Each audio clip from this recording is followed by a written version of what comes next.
Hello and welcome back to Salute Your Sports. Kamen Entchev here with Tom Casselman. It has been a hot minute since the last show.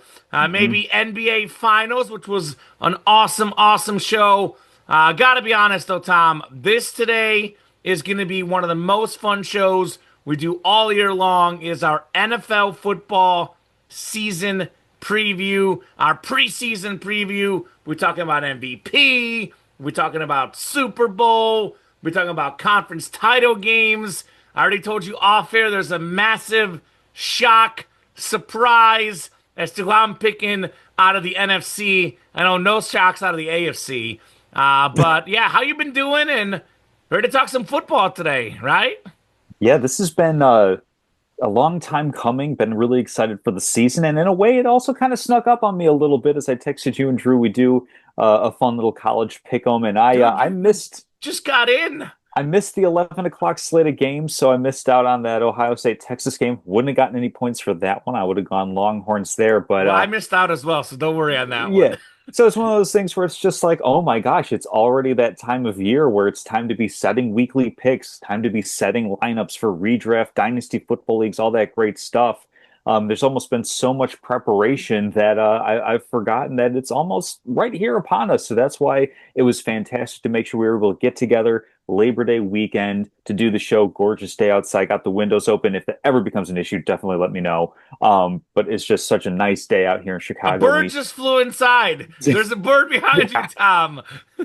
there might be a couple birds later on in the show, but definitely excited to get kicked off here. And we're going to start off with a topic that a little bit of a hot take, Common, if you don't mind. I'm going to say that we're starting off with potentially the most boring topic on our show rundown, Really? which is who is going to win the NFL MVP. And before we get into the MVP picks, I want to explain why I feel this is the most boring selection that we have on the entire show. Because you know who I'm going to pick and I know who you're going to pick? Well, no, because going back to the year of 2013, the league MVP has been a A quarterback. quarterback of Mhm. a division winning team. So, really, when we're talking about the MVP of the season, we're talking about, let's see, how good is my math here?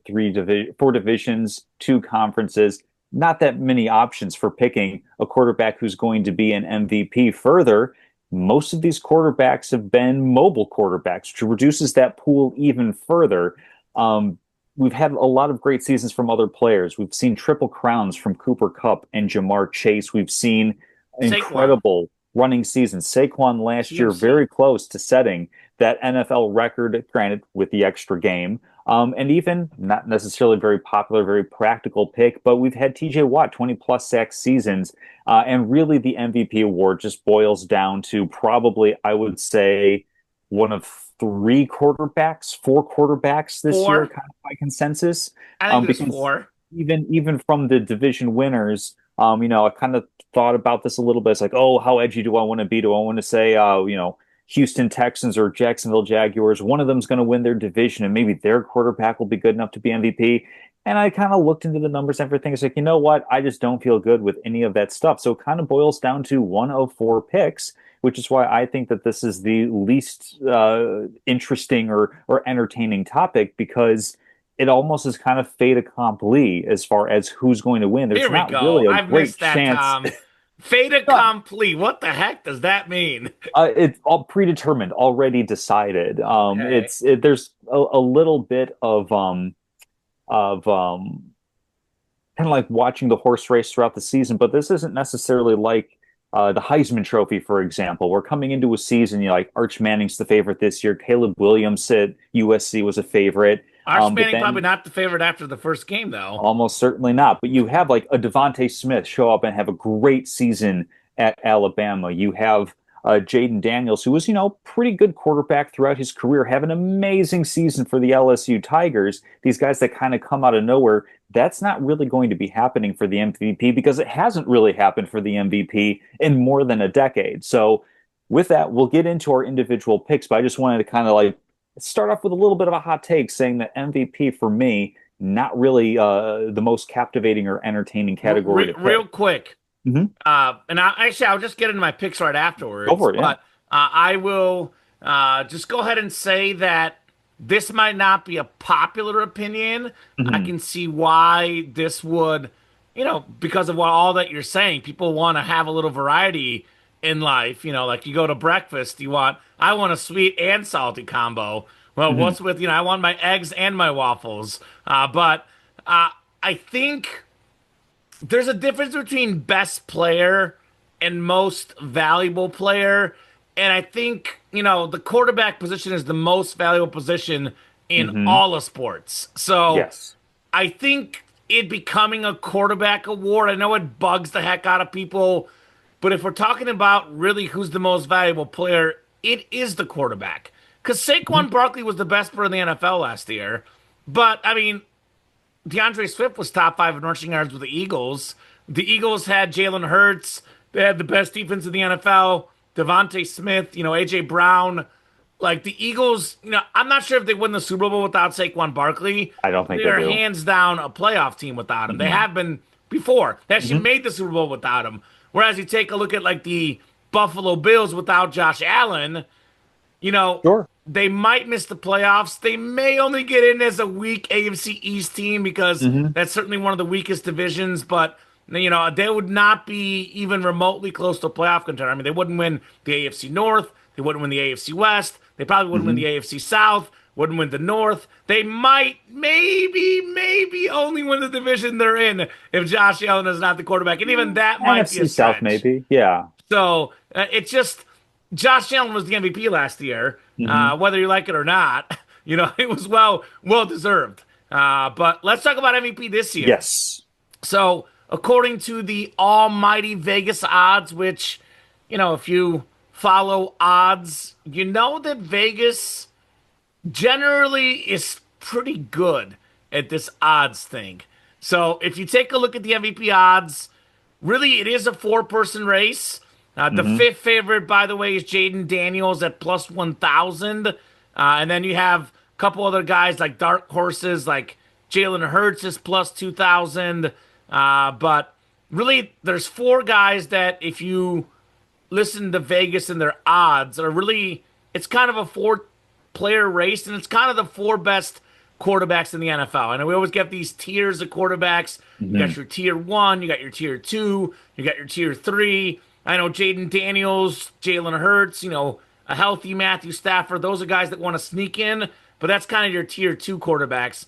The top four MVP favorites are the top four quarterbacks in the league. The tier one, Patrick Mahomes, Josh Allen, Lamar Jackson, and Joe Burrow. So Mhm. Jackson, by the way, this is according to FanDuel, plus 430, the MVP favorite right now. Joe Sure. Burrow at plus 600, even with Josh Allen at plus 600, and Mahomes just slightly behind at 650. So those are kind of the ones that they're kind of going with. I know I mentioned Jaden Daniels is the fifth one. I like Jaden Daniels a lot. I'm actually thinking I've said it on the show that he might already be a top five quarterback, but I think his team's defense is really bad. I think the Eagles team is really really good. I'm alluding to something we'll be talking about a little bit later in the show, so you guys can probably guess what I'm alluding to, though. Who's going to win the division, as you said. You got to Mhm. win the division to win the MVP. We saw with Joe Burrow. Statistically, as a quarterback, Joe Burrow might have been the top quarterback last year. Did Mhm. not make the playoffs. I do think the Commanders will make the playoffs. I don't think they're the division winner, though. Less to do with Jaden Daniels, more to do with the defense on that team. So I'll go ahead and just throw out Jaden Daniels. I don't think he's going to Sure. get the MVP. And the other four guys are, they'll probably be pretty close to equally deserving. All four of these guys are spectacular football players. But I'm just going to say a lot of it goes down to narrative, storylines, tiebreakers. And unfortunately, even though this guy is probably my number two quarterback in the NFL, if I had to rank them, I'm just going to go ahead and eliminate Josh Allen because it Mm. is virtually impossible to win back to back MVPs. Josh Allen not only has to be the most valuable player, he has to be by far the most valuable player. And we saw that last year. Lamar and Josh Allen, the general public was pretty split on it. I do think the voters got it right with Josh Allen, but there's a lot of people that were clamoring for Lamar Jackson, and Far more clearly Josh touchdowns. Allen got Yeah. that tiebreaker because Lamar won it the year before. Yeah, So he's I gotten think two. that's the number one problem for Josh Allen, not so much how great the guy is. It's just going to Hmm. be very, very hard to win the MVP 2 years in a row. Check out the NBA Nikola Jokic. Boy, Yeah. average a triple double. What can the man do? So that leaves it to three for me between Lamar Jackson, Joe Burrow, and Patrick Mahomes. All three of these guys are very, very good. All three of these guys are Hmm. spectacular. So I'm gonna you see what I'm doing? I'm narrowing the field, Yeah. right? So I'm gonna go ahead and remove Lamar Jackson, at the Hmm. number three guy. He does have two MVPs, which makes it Mahomes and Lamar. It's a little bit trickier for both because they both have two MVPs. Also, no, we talking about playoff seeding, AFC title games, division titles. In case you don't know, Tom, I didn't deep dive the schedule like I did. Hmm. Lamar plays in Buffalo and in Kansas City. And you want to talk about tiebreakers for MVP votes? Those games will be Head-to-head huge. matchups play a big factor. You want to talk Hmm. about tiebreakers? The Chiefs, Bills, and Ravens are all pretty close, and I think that home field advantage, wow, I think is becoming less and less important than it used to. I think when you have two teams that are dead even, there's a little bit of that comfortability level at home. Hmm. So I'm going to say Lamar for me is going to be third on that list. Also, AFC North is a tough division. I know the Browns are bad, but I look at the Bengals, I look at the Steelers who have a really good defense compared to the AFC East for Josh Allen. Even like the West is really good. The West is coming. The Chargers are good. The Broncos are good. Great defenses. But the Chiefs have that division's number. It's one of those things Hmm. where yes, the division is closer than it used to be, but these teams got to prove they can beat the Chiefs head to head. The Browns, the Chargers were playoff, not the Browns, the Broncos and Chargers playoff teams. They got smoked against the Chiefs last year. I know the Broncos won that last game when the backups Yeah, played, yeah. but The the mulligan actual of all games, mulligans. Yeah. yeah, the actual games, it was a different story. Hmm. So I'm going to limit this to two picks, Mahomes and Joe Burrow. And this is going to be very, very tough because I do think Joe Burrow does have that tiebreaker because he hasn't won the MVP. Like if the guys are really close, I would, I could see why they would pick Joe Burrow. Hmm. But I'm going to go Patrick Mahomes for a couple reasons. First off, the other issue for Joe Burrow is that his defense or lack thereof. I do think the Bengals make the playoffs this year, and I think you've seen it in preseason. Burrow's playing, Jamar Chase is playing. They don't want to lose week one like they have the last few years. So I do think they're going to get in the playoffs, which will give Burrow a legitimate chance. But I also think they're going to be like that bubble team. You go 10-7 compared to Hmm. someone going 13-3. Fair or not, Tom? Because Sure. I think wins are not a quarterback stat. I think it's a little bit unfair personally, but that's just not the way the voters look at things. I look at Patrick Mahomes this year. The all-time greats, Tom, have a way of responding to adversity after a killer blow, a rough loss. I mean, the last time Mahomes lost in the playoffs, had a really bad playoff loss was that Bengal game where they blew it in the playoffs the first time around against the Bengals. The next year, after losing Tyreek Hill, Patrick Mahomes came back and broke the single season record for passing and rushing yards combined. He won the league MVP, the Super Bowl MVP, and the Super Bowl without Tyreek Hill. Juju Smith-Schuster was probably his wide receiver one. I know Kelsey was the number one target. Hmm. Also, you have to think about this last year. Hollywood Brown was injured pretty much the whole season. Xavier Worthy was a rookie. I know Rashi Rice is missing 6 games, but he only had him for like 3 or 4.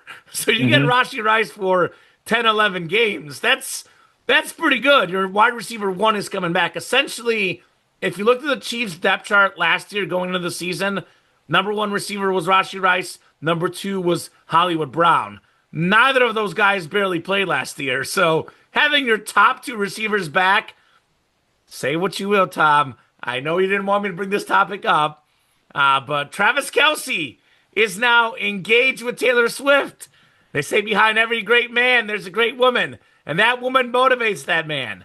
Josh Allen, the back half of last year, post engagement, it was a show. Travis Kelsey will put on a show this year. He will be determined. He'll be rejuvenated. Look for, I'm not saying prime Kelsey. The guy, by the way, last year was like seventh in the league in catches, and everyone's talking about how washed up he is. Look for a better version of Kelsey than Mhm. last year. A lot of injuries last year, too. Off season gets healthy. So I think I expect to see a 40 touchdown, 5,000 yard Patrick Mahomes, the best quarterback in the game. I do think he's still regarded as the best, but there's just a teeny bit of shine off of Patrick Mahomes. I mean, the guy, by the way, last year, Tom, was an off year for Mahomes. He missed week 18. He finished seventh in passing yards, and he Mhm. was 15-1 as a starting quarterback, and that was an off year. You finished seventh in the NFL in passing yards, and you're 15-1. That's like a career for most guys. So I think there's just a little bit of doubt creeping in from outside skeptics. People are Mhm. saying like, well, Josh Allen is right there. Lamar is right there.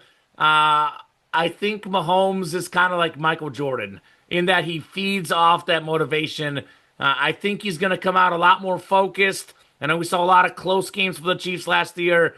There will be close games because it's the NFL, but I think there will be a little bit more blowouts, a little bit more convincing performances, and a better statistical year for Patrick Mahomes. So give me my boy winning his third MVP to equal Tom Brady, by the way, for those counting the Mhm. GOAT debate. Those at home that are already tracking that. Yeah, it's interesting. As you were going along, I was wondering more and more and more if we were going to end up in the same place for MVP. You're And going of Joe course, Burrow. I know yeah, you we, are. we we pivoted the other way. I am going with Joe Burrow on this one. Hmm.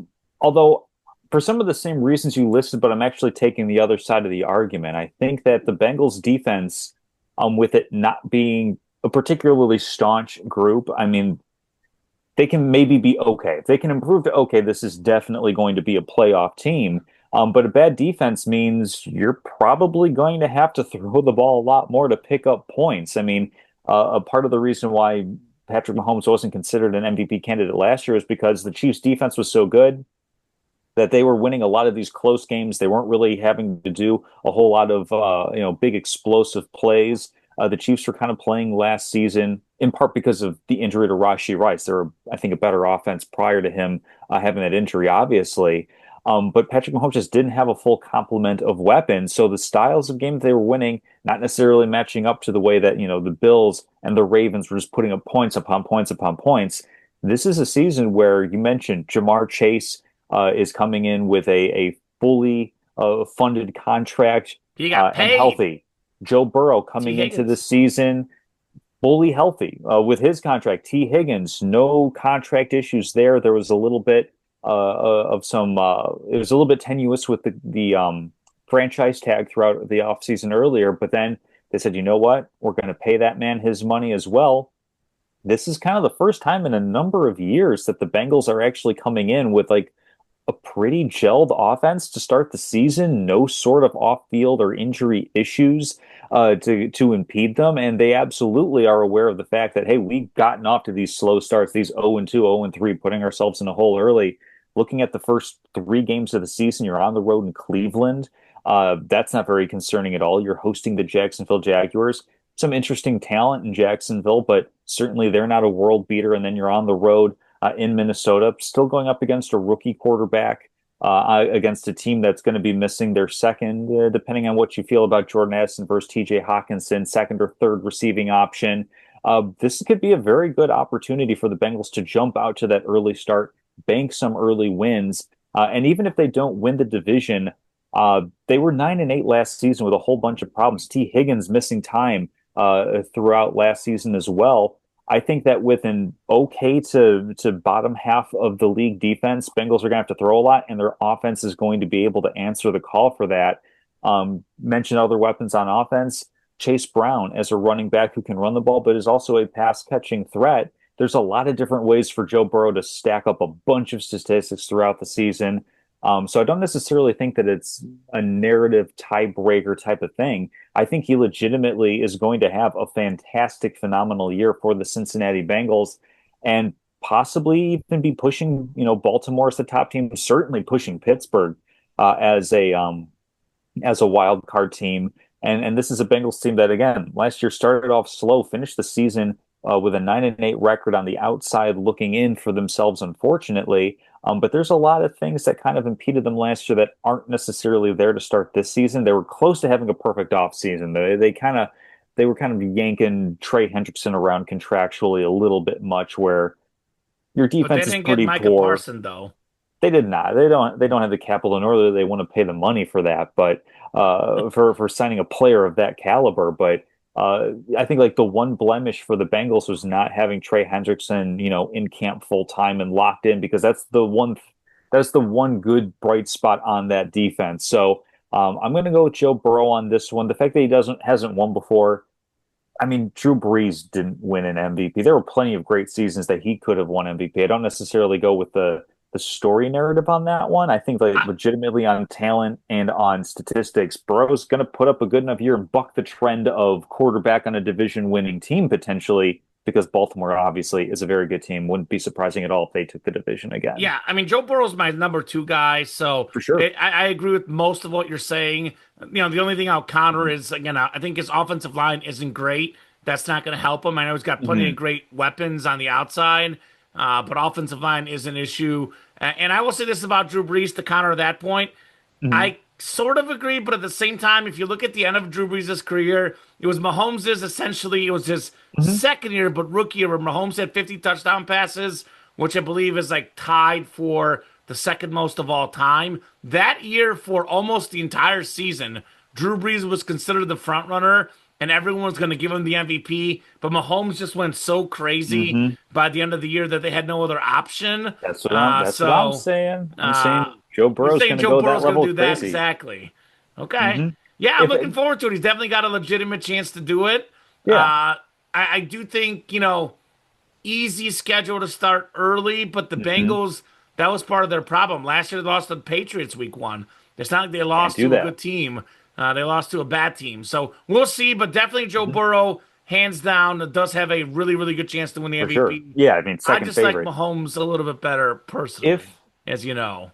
if let's say we're going outside the top 5 or 6 options. If there Yeah, were if I there have a were a couple dark dark horses. I'm horse, glad you can ask this.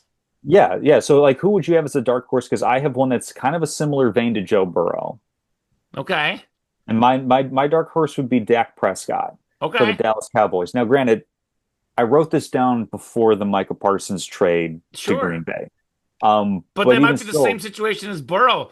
They have exactly. more points allowed, have to throw the ball more. They Mhm. get Lamb and they get obviously Pickens now on the team as Yeah, and well. if the Cowboys exceed expectations enough to be kind of like a 9-8, get into the wild card type of team, and it's just like, oh my gosh, look at how bad this Dallas defense is, and if not for Dak Prescott throwing for 4,800 yards and 45 touchdowns, where would America's team be? I could see Dak Prescott getting some serious MVP consideration too, just because he's going to be in that kind of same situation where you've got your do everything wide receiver, CeeDee Lamb to Jamar Chase, slightly different tier, but still in the same Pretty ballpark. close. CeeDee Lamb's And awesome. and similar thing with T Higgins and George Pickens, big, fast outside receiver who's going to catch a lot of deep passes. So there's some interesting options as well for if you wanted to go further down the board for other reasons than going for a right yes or no pick. Yeah, I'll give you a couple dark horses. I mean, Hmm. obviously, I think the prevailing thought is that Saquon Barkley, Hmm. takes away a lot of stuff from Jalen Hurts. But Sure. Jalen Hurts, I mean, if he's a quarterback and the Eagles are, 15-2, he's getting all the rushing touchdowns, all the passing yards, he's plus 2,000. That's one I wrote down. And then let me pull up the odds here on my Hmm. phone because I wrote down Jalen Hurts, but there's one I've been just kind of thinking about as well. I did have Dak Prescott written down as a potential one, Hmm. similarly before the Micah Yes. Parsons news. Because for me personally, that took them from I had the Cowboys in my playoffs as my like 7 seed, Tom, and I Mm. actually did this research. I think the day of the Parsons trade, right before, like I'm not even joking. Like probably 20 minutes before, I did all the work for it, and now I have them on the outside looking in. But Justin Herbert at plus 2,000 is another one. Chargers had a great defense last year. He has a big season. But if you want to go really, really dark horse, Hmm. Matthew Stafford at plus 3,500. Ooh, Tons of injury issues, sure. but I think if you look at Devontae Adams, if you watched last year, Devontae Adams, especially late in the year, has more left in the tank than Cooper Kupp, in my opinion. I do think they upgraded with Adams over Kupp, and again, Puka Nacua had some injuries last year. That's your really, really dark horse, Matthew Stafford at plus 3,500, because that offense with McVay, Nakua, and Adams, they're bound to put up some pretty big numbers. I know there's injuries with Stafford, but they're saying he'll be healthy, Hmm. and I'm sort of like, unless we're talking about Bears football, which then last year was the only year where I started. I fooled myself last year, and I won't do it Yeah. again. Hmm. Unless we're talking about Bears football, I'm sort of the internal optimist, and I'm always thinking that everyone will be healthy. Good things will Hmm. happen. So Matthew Stafford would be my like really, really dark horse. But I'm going Mahomes, which by the way, plus 650. See, I'm not gonna bet it because I have no patience for Oh, futures. You know me, I hate futures, Tom. oh. But if I were to bet it, which I'm trying not to do as much anyway recently in general, wedding to save Hmm. for it all. But if Oh, I for were to sure. bet it, I would definitely consider Mahomes at 650. We'll see if I end up doing it or not. To wait 6 months for something in the clear, I don't have the patience for that, Tom Castleman. I'm sorry. Good money in it. I am Plus sorry. 650. You get to correlate your rooting interests even more. If it Well, looks good at a look, I'm certain going to be point and you rooting for want to Mahomes cash out, you regardless. You can. know that. I like I Mahomes. know. Even like he's the guy that I don't have to bet on it to root for. So I'll be rooting for him regardless. Let's get into Oh, some man. division picks, Tom. How The about some man could division make you some picks? money. Yes, let's do that. Let's start off with perhaps the easiest division to pick, especially now, given that Micah Parsons is outside of Dallas. There's one Because that's easier, and it's the same region but in the other conference. But anyway, I'll go oh, ahead. that's fair. Um, Yeah, so okay, that's more than fair. So Yeah, second easiest then. sure, Got up the there for got got the sure. hyperbole train out of the station a little early here. For me, it's the Eagles. The Eagles coming off of that Super Bowl championship, returning everybody who was important to them on offense, returning not quite as many They players on lost a lot of defense. defensive guys. Darius They Slay, I did. think Gardner Johnson. Not necessarily Hmm. the superstars, but veteran Some leaders that are really pretty good good. pass rushers, and we saw in the Super Bowl how important it was having an incredible pass rush because they didn't blitz the entire Super Bowl. Ugh. But this is Can something we that the just not talk Eagles. about the Super Bowl? Ugh, I hated that I'll game. keep it to a minimum. I'm just kidding. But Go ahead, Tom. It's fair. this is a team that has structured the team really really interestingly because they draft really well on the offensive line and they're okay spending a second round pick or a first round pick on a guy who's going to sit for a year and then be a replacement and heir apparent to a position. They put big money into the quarterback, star running back, your top wide receivers. Depth is a little bit thin on the offense, but then again, how much depth is there really in the NFL? What they've been doing on defense is a lot of draft and replace and using those cheaper rookie contracts to fill in a secondary where you have, a Cooper DeJean, for example. I'm blanking on the Mitchell, I believe, is their cornerback that they drafted last Yep. year in the first round.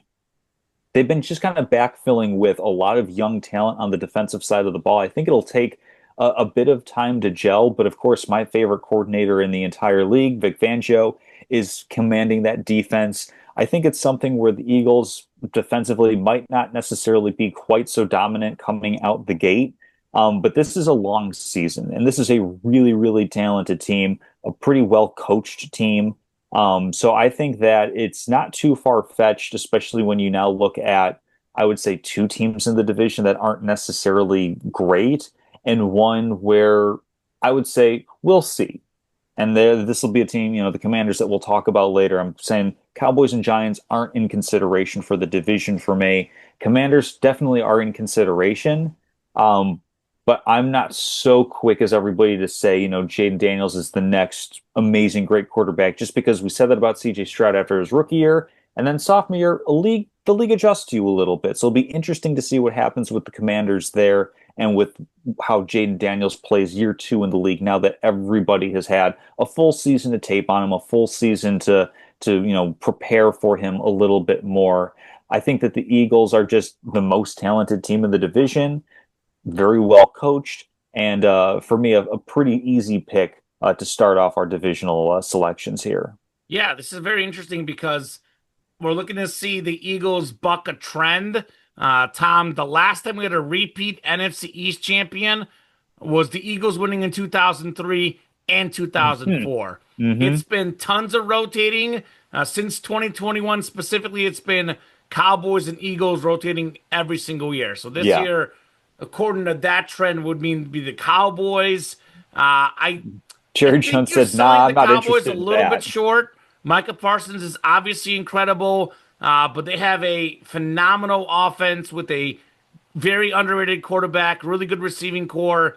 I definitely think they're a contender for the playoffs. I definitely think they, could keep the division respectful. But I'm going to agree with you ultimately. First off, I'll put the Giants at the 4 spot. They're definitely, far and away the worst team in the division, if not the worst team in the entire National Football League, the New York Football Giants. They're pretty No, bad. They're a pretty bad team, Tom. I can think of at least two that I would say are Who, way the worse. Saints Saints and and the Browns, at least. Titans and the Browns. Yeah. They're up there with those teams. They're Mm, bottom five. mm, So I had the Eagles as a clear number one. I think they mhm. have the biggest thing is defense. I mean, I think they probably already have the better offense anyway, but I think, the Commanders and the Cowboys, the Eagles, all three have really good offenses. The Commanders' defense, I think, is going to be a little bit better this year because Dan Quinn's a defensive coach Mhm. and it's year two in the system. But they were not a very good defensive team. They won because of offense. That's what they do. So I will say the Eagles have the most well-rounded team. Mhm. I do think, for me, prior to the Micah Parsons situation, I think we had Washington and Dallas very squarely battling out for that number 2 spot and very squarely battling out for, one or two of the last wild card spots. But I do think the Micah Parsons injury to me does put the Commanders a little bit further ahead. I actually do think Jaden Daniels is the real deal. I think he's a considerably better athlete than CJ Stroud. I Mhm. think he's a guy that it's very hard to figure out a guy who can just run around and make, you Sure. know, plays with his legs. I think he's literally like he is to me like Lamar Jackson. Maybe a little bit slower, but he's very similar to Lamar Jackson in his running, Mhm. passing ability. I think CJ Stroud, albeit like a solid athlete, but he's not really a dual threat guy. He's more of a pocket passer, which makes it a little bit easier to figure out. Again, I will say this too in his defense. His receivers were injured last year. Mhm. Nico Collins, Tank Dell, Sure. Stephon Diggs, who now out of town. All three of those guys had injuries at certain points of the year. So it wasn't really all just people figuring them out. It was, top receivers are out. That does make it a little bit more difficult. So I also think Jaden Daniels is better than CJ Stroud. So I think he's fantastic. I think the Commanders are a playoff contender. I do think they're going to get second place in the East. Dallas goes from that like battle for second to now third without Micah Parsons. But I do think the Eagles are the team to beat. I think they're the most Mhm. well-rounded team. I mean, up and down the roster, I think Jalen Hurts is fantastic. I think he's a little bit lower than Mahomes, Allen, Burrow, and Lamar. But of any of the top 10 quarterbacks in the NFL, he's got the best overall roster around them. I mean, they have great offensive line, great defensive line. They have really good pass rushers. They have really good playmakers. Running Mhm. back Saquon, the best in the league, arguably. Couple good receivers. There's just way too much talent for the Eagles. I think it's a team that, I don't think we'll have any Super Bowl hangover. They'll definitely be competing for that one seed. Give me the Eagles in the East. Yeah, now we move on to probably I would say the most competitive division. This might be, let Top me to just do a bottom, quick scan probably. here. Might be the one division in the NFL this year where you could make an at least somewhat defensible case for picking any of these four teams to win the entire division. I think one's probably the weakest case. The Bears. unfortunately. But that's actually not even really a slight against the Bears. There's more talent, and I think the coaching and the culture, everything is definitely moving in the right direction for this team and for this franchise. But they're in a really talented division, and football's hard. It still takes some time to kind of get into a new system, to learn some new stuff. So while I'll certainly be rooting for the Bears, I'm not going to be picking them to win the division officially. And this is a tough one where, I mean, we talk about these other three teams. We're talking about division winner and or wild card teams later on. But I'm just going to stick with who I think is going to win the division. And I'm going to go with the Detroit Lions. And I thought long and hard about this one because the biggest drawback for me is that, their center, an important position on the offensive line, retired. And then you lose so much talent in your coaching staff because it's not just Ben Johnson going to coach the Chicago Bears and Aaron Glenn going to coach the New York Jets. They each took some assistance along the way with them, so you really have to backfill. And I was just like, let But me, not out of Mark Brunell, curiosity, the quarterback coach. not Mark Renaud, but I was like, let me look back because I remember Dan Campbell when he first got that job. He was a little bit of a punchline where he's like, oh, he's talking about like biting off kneecaps and all this It super worked. scrappy stuff.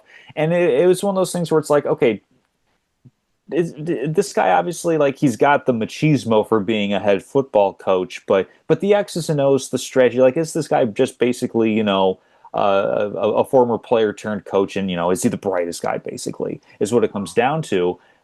You look at his record, without Ben Johnson as his coordinator on offense, 5-15 record on his career. He was To five be and seven fair, in that was right Miami. when he got to Detroit when they were really, really bad. That's the balancing side of things because it was 0-8 to start in Detroit. They make the switch from Anthony Lynn to Ben Johnson, and since that point, 39-20.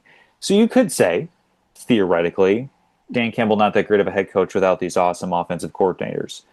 You could also say Dan Campbell's the guy that found and hired and built out this great coordinator staff that, if not for 11 billion injuries to the defense last year, could have very well been knocking on the door to a Super Bowl appearance and or a Super Bowl win.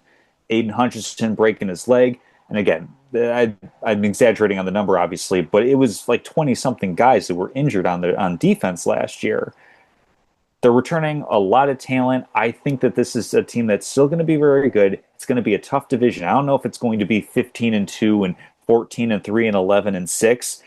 Those numbers might be coming down because the two North divisions, AFC and NFC, are going to be clashing throughout the year.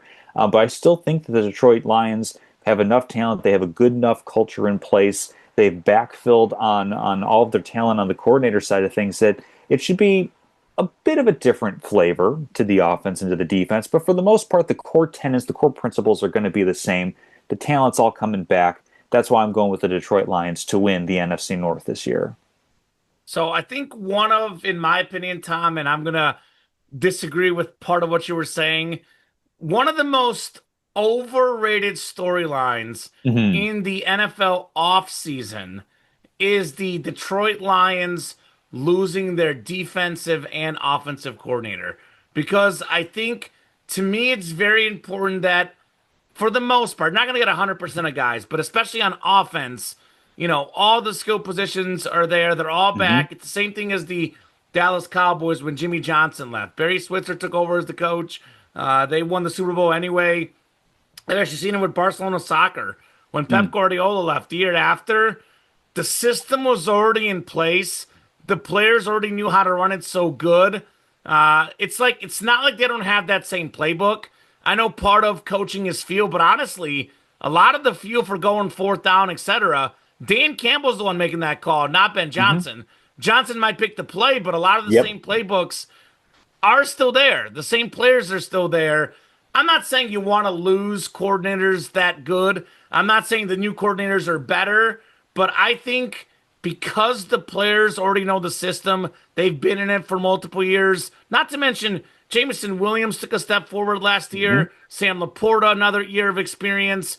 I think it's such a small, minimal factor. Whereas a lot of people are talking about it being a massive factor, those guys being gone.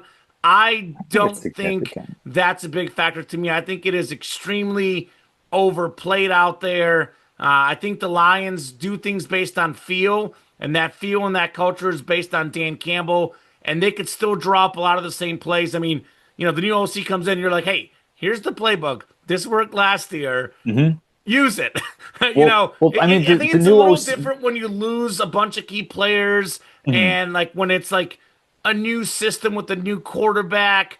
But I think everyone's there. So personally, I I'm not concerned about Ben Johnson and Aaron Glenn being out of town. You also mentioned that Dan Campbell is the guy that picked them. I trust whatever Dan Campbell is doing with the new coordinators personally. So Mhm. I just want to preface by saying that I'm not concerned about that the way other people are. I would say it's not a big whoop, but it's a enough of a decent sized whoop I as would say far it's a as. teeny tiny whoop for me. It's like a little pebble. It's not a rock, it's a pebble. That's the way I'll put it. Now, on the betting front, Mhm. I believe the Lions, I think, were a teeny slight favorite or basically co-favorite after the Micah Parsons trade. Right now, the Packers are plus 165 based on what I saw yesterday. The Lions are plus 190. So the Hmm. Packers are actually the betting favorite. Hmm. Vikings at plus 360 and Bears at plus 600 for the fourth best odds. Actually, really good. A lot of divisions, it's like plus 2,000, plus Yeah. 3,000 for the last spot. Look, the Bears, I hate to say this, but it's the same story over and over until they start proving it on the field. The Bears won the offseason. They got Joe Mhm. Tooney. They got 4 or 5 offensive linemen, whatever. I mean, obviously the offensive line can't be any worse than last year. Let's see how those guys click first before we get too excited in Chicago. So I do have our hometown Bears in the cellar. So I'll pick the Bears in fourth place. I think they can win. If they can win 7, 8 games, I'll survive with that. I'm hoping for Mhm. more, but 7, 8 games, I'd be okay with that for the Bears. Third place, Well, hang on. Now, give me the Vikings. isn't this getting into wild card territory though?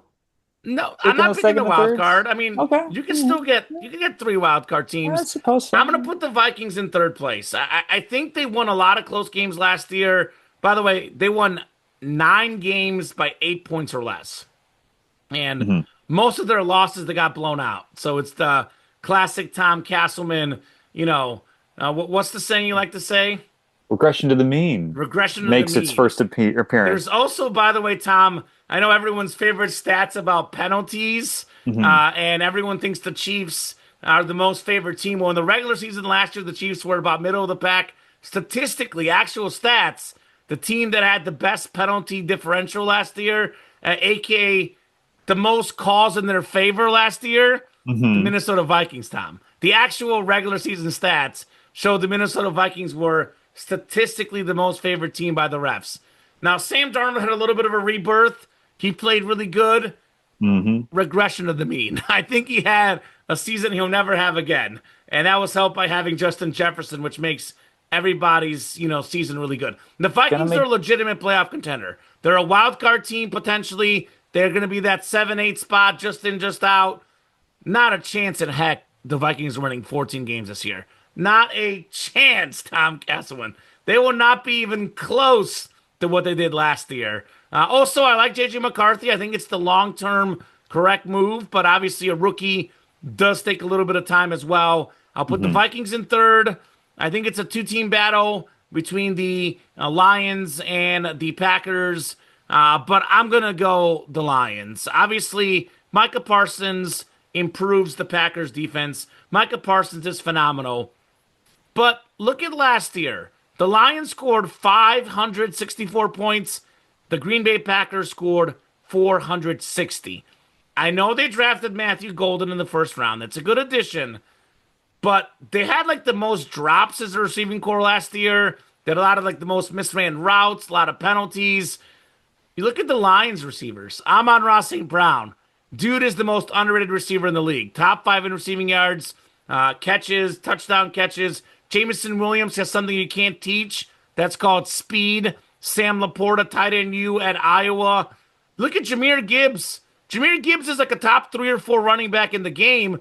David Montgomery is arguably a top 10 back in the league, and he's a pretty distant number 2 on that Hmm. Lions backfield. So they have way more playmakers on offense than the Green Bay Packers, way better receivers, way better pass catchers. Yeah, the Green Bay defense is better, especially with Micah Parsons. But, the Lions defense is getting Aiden Hutchinson back. Tons of injuries on defense for the playoffs. But keep in mind, for almost the entire season, Aiden Hutchinson was out. This dude was leading the league in sacks prior to injury last year. He's a legitimate defensive player of the year candidate and a comeback player of the year candidate. So I just think the gap between where the Lions offense is and where the Packers offense is pretty significant. I mean, the Lions are arguably the best offense in the National Football League. Hmm. And I don't think Ben Johnson being there or not being there is going to change that because they have everything. Penei Sewell, probably the best offensive lineman. When you get protection for your quarterback, who has 2 really good receivers, a really good tight end, and 2 fantastic running backs, I mean, it's kind of easy. Now, I'm not saying you and I could be offensive coordinator, but No, we man, could it wouldn't be impossible to have some success with that team. So give me the Lions. I think that's one of the most like it feels weird to say this, Tom, but I low-key think the Lions are being disrespected in the offseason. I not. really do. There's a lot of people picking the Packers. Even the betting lines are picking the Packers. I think that's a disservice to how good this Lions team is. I think this Lions team, had it been not for injuries, would have been in the NFC title game and would have had probably a 40-45% chance. Maybe, especially if it were a neutral field, that Lions Eagles game would Hmm. have been a heck of a football game. I'll say that. So give me the Lions to win the North. Lions are roaring, the kings of the jungle and the kings of the NFC North. King of the North, King of the North. Dan Campbell. Well, let's see who's going to be king of the South, where there's a whole lot Two-team of race. there's a whole lot of in this division. Immediately, I am dismissing the New Orleans Saints. I think they're more a contender for that number 1 overall pick than they Who's their are quarterback? their We don't even quarterback. know. It's That either guy out I of think it's going Louisville to that be can't throw the ball. no, I think it's going to be Spencer Rattler to start the season with Oh Tyler boy, Shuck. that'll be end well. How many picks will we throw Yeah, the first 4 games? Over over under under. 7 picks, Tom? Huh. Probably over. Over. Yeah, I'm not over. Well, I don't think Carolina. They've made some strides, but I'm not going to consider them a serious contender for winning the division. I think their defense is too far away. Even if they're taking some steps in the right direction with Dave Canales as the quarterback whisperer at head coach, did a phenomenal job getting Baker Mayfield's career rejuvenated a couple seasons back in Tampa. Liam Cohen then taking that over another season, but Canales coming in and kind of getting the ship turned around a little bit on Bryce Young, kind of catering the offense a little bit more to his strengths, which is a huge part of coaching. Something that I've been on about where it's not necessarily about if a quarterback's talented or not. It's what are you asking them to do? But I think that those two teams are pretty distant contenders from that top spot, which leaves it to the Atlanta Falcons, a team that historically has been pretty disappointing when trying to win a division, and the Tampa Bay Or Buccaneers, win a which Super Bowl if they're up 28-3. that Not great too. at that either, Tom. Not really. But the Buccaneers are kind of my default, and I don't think they have an overly exciting team necessarily, but I think they just have enough veteran players. They've been through a couple of different coordinators and have had continued success. Todd Bowles as a head coach, I think, is pretty good. He's fine. He gets the job done. I've got a nice little sunflower coming through here. But I think Baker, this offense should be pretty well humming. They found something in Bucky Irving to be a lead running back and kind of work in tandem with Rashad White. So they have a fairly decent run game. I think their offensive line is pretty good. Have some injuries at wide receiver. It's going to be a little bit concerning, but they invested a first round pick in Igmeka Egbuka. So I think Out of there's Ohio State. enough talent to kind of carry the team throughout the season. So you get a Chris Godwin returning from injury. Important that he did not start the season on the PUP. That means that he's not going to be missing the first 4 weeks of the season. He can come back a little bit sooner. So that's some good news for the Buccaneers and being able to put some points up early. But I think this is one where they're pretty much it's whoever. There's only going to be one representative from the NFC South in the playoffs this year. You have to win the division if you want to get in. I do not know what's happening here. The sun's got you good. Got a nice filter going or something along those lines. There you go, We right get there. that. We get that Sticking nice right there, Tom. top-down lamp look right there. But I'm going to go Tampa Bay Buccaneers. Not necessarily an overly exciting pick, as I think we're going to continue to go. We're 3 for 3 on agreeing for division winners, but I think that the Falcons just lost too much. They lost their center. They lost Grady Jarrett, an important part of their defense. Their right tackle is out for the season. I think that there's just not really enough there in Atlanta to really count on them being a playoff pick for me this year. I like where the Falcons are headed. I think the Falcons, by the way, I agree. Carolina's better, but has a lot of work to do. I think obviously the Saints are just, like I said, contender for the first pick. Bucks are minus 120, favorite to win the division. Falcons at plus 245. I like the way the Falcons are headed. I think the Falcons, they got to get some additions, like you said, got to clean up some of those other positions, which I think they can do. The Falcons, to me, are the future of the NFC South. They will be the best team in this division for the next 10, 15 years. I love Bijan Robinson, which, NFC South division. Just be careful. I'm not saying best team in the NFL. You're saying like they're going to go on like a Patriots like run through the division or a Chiefs like run through the division for the not quite. What? They'll be the top team for the next 10 years because I love Bijan Robinson. Pronounced Bijan, not Bijan. That was I'm still working on getting over recently. that. Achan was an easier change for me. Okay. So anyway, Michael Penix I like a lot personally. I think he's going to be a very solid quarterback. I like Drake London a lot. Very good receiver. So you got a quarterback, a legitimate number one receiver, legitimate running back. You have a pretty bright future. With that said, for this next year, the Bucks are the team to beat in the NFC South. You look at the records last year, Tom. The Bucks were 10-7. The Falcons were 8-9. The Bucks hit a plus 117 point differential. The Falcons were at minus 34. And that's the Bucks last year, who scored more points, allowed less points than Atlanta. That's with Chris Godwin and Mike Evans missing parts of the season. Both of those guys are healthy. I mentioned Dak Prescott is an underrated football player. Well, probably the other underrated football player. Do you want to go really long shot MVP? Baker Mayfield, another one we didn't throw out earlier. Sure. The last couple years, Tom, most passing touchdowns for the last 2 years combined in the NFL, Baker Mayfield. Last year, top 3 in passing yards and passing touchdowns without Evans and Godwin for parts of the season, Baker Mayfield. The Bucks have won 4 straight divisions. I think they make it 5 this year. Give me the Tampa Bay Bucks in the NFC South. Now, one of the most compelling divisions for me is coming up next.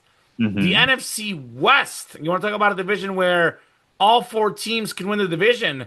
I mentioned the Bears at plus 600 being the odds, which is usually better for a 4th team.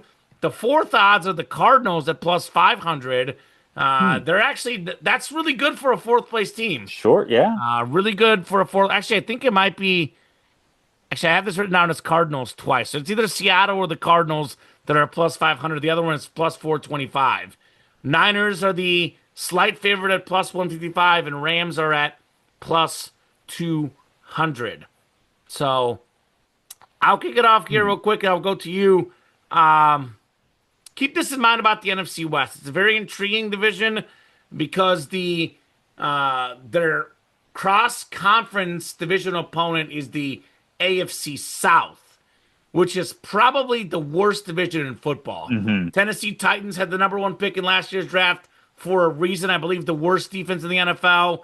I think the Jaguars were 1 or 2 spots behind them for, top 3 or 4 worst defense in the NFL. You have the Colts who Anthony Richardson is not him. That's obvious. You have the Texans who I think are solid. I'm not saying they're a great team. I mean, they're definitely the heavy favorite, but would you agree AFC South, the worst division? I mean, I think AFC East and NFC South are up there. But I'd say I'd probably take the AFC South over NFC South. I think NFC you would South is the take weakest. really, Yeah. because I would take the Falcons personally over the Colts, the Hmm. Jaguars, or the Titans But I personally. would take all of those over the Saints and maybe over the Panthers as well. No, the Panthers are better than the Titans. We'll see. Well, anyway, I've got the AFC South as the worst division in football.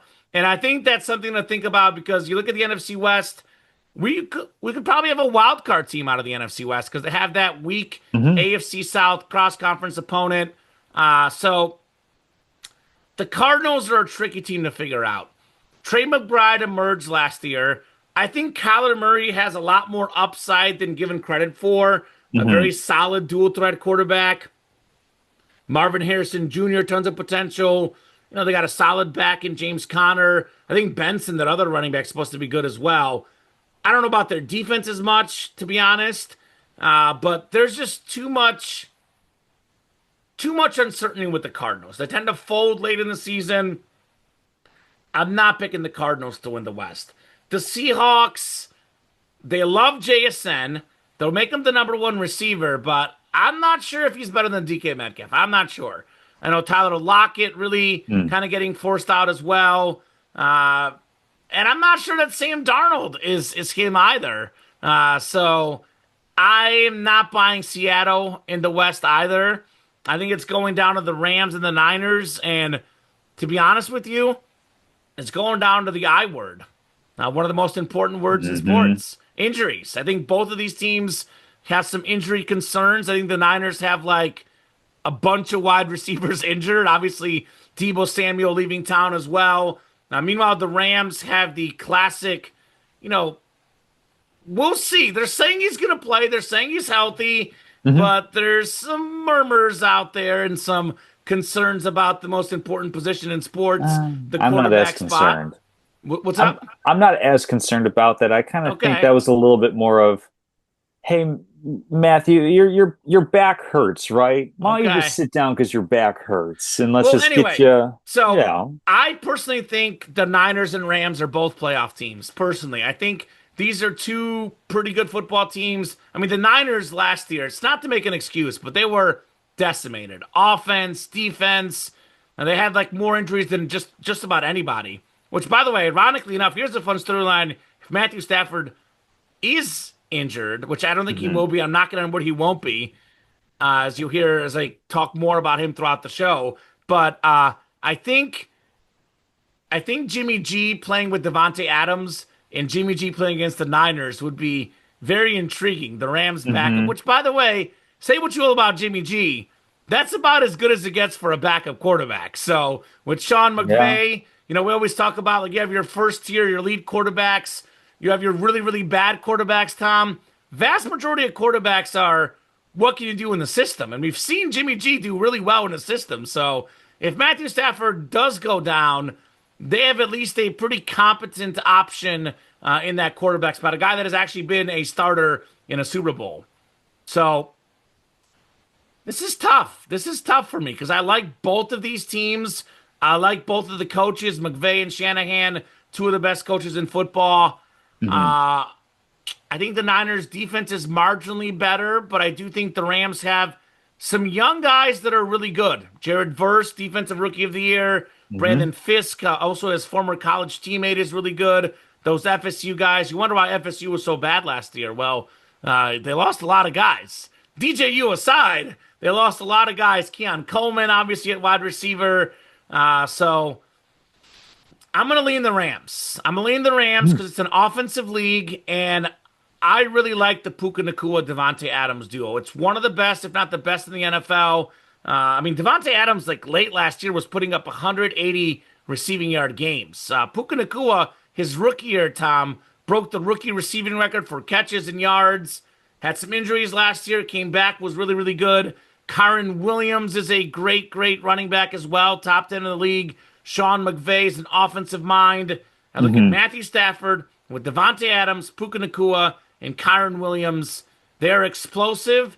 Niners, obviously, if CMC is healthy, they will be there. That's the big thing for them. I know we're talking about the wide receiver injuries, but Christian McCaffrey, when healthy, is a top three running back in the NFL. I know Bijan Robinson, Jameer Gibbs are coming, but if we're talking about everyone's healthy for this year, it's between Saquon, CMC, and Derrick Henry as the best back in the league. So it'll go down to how well he plays.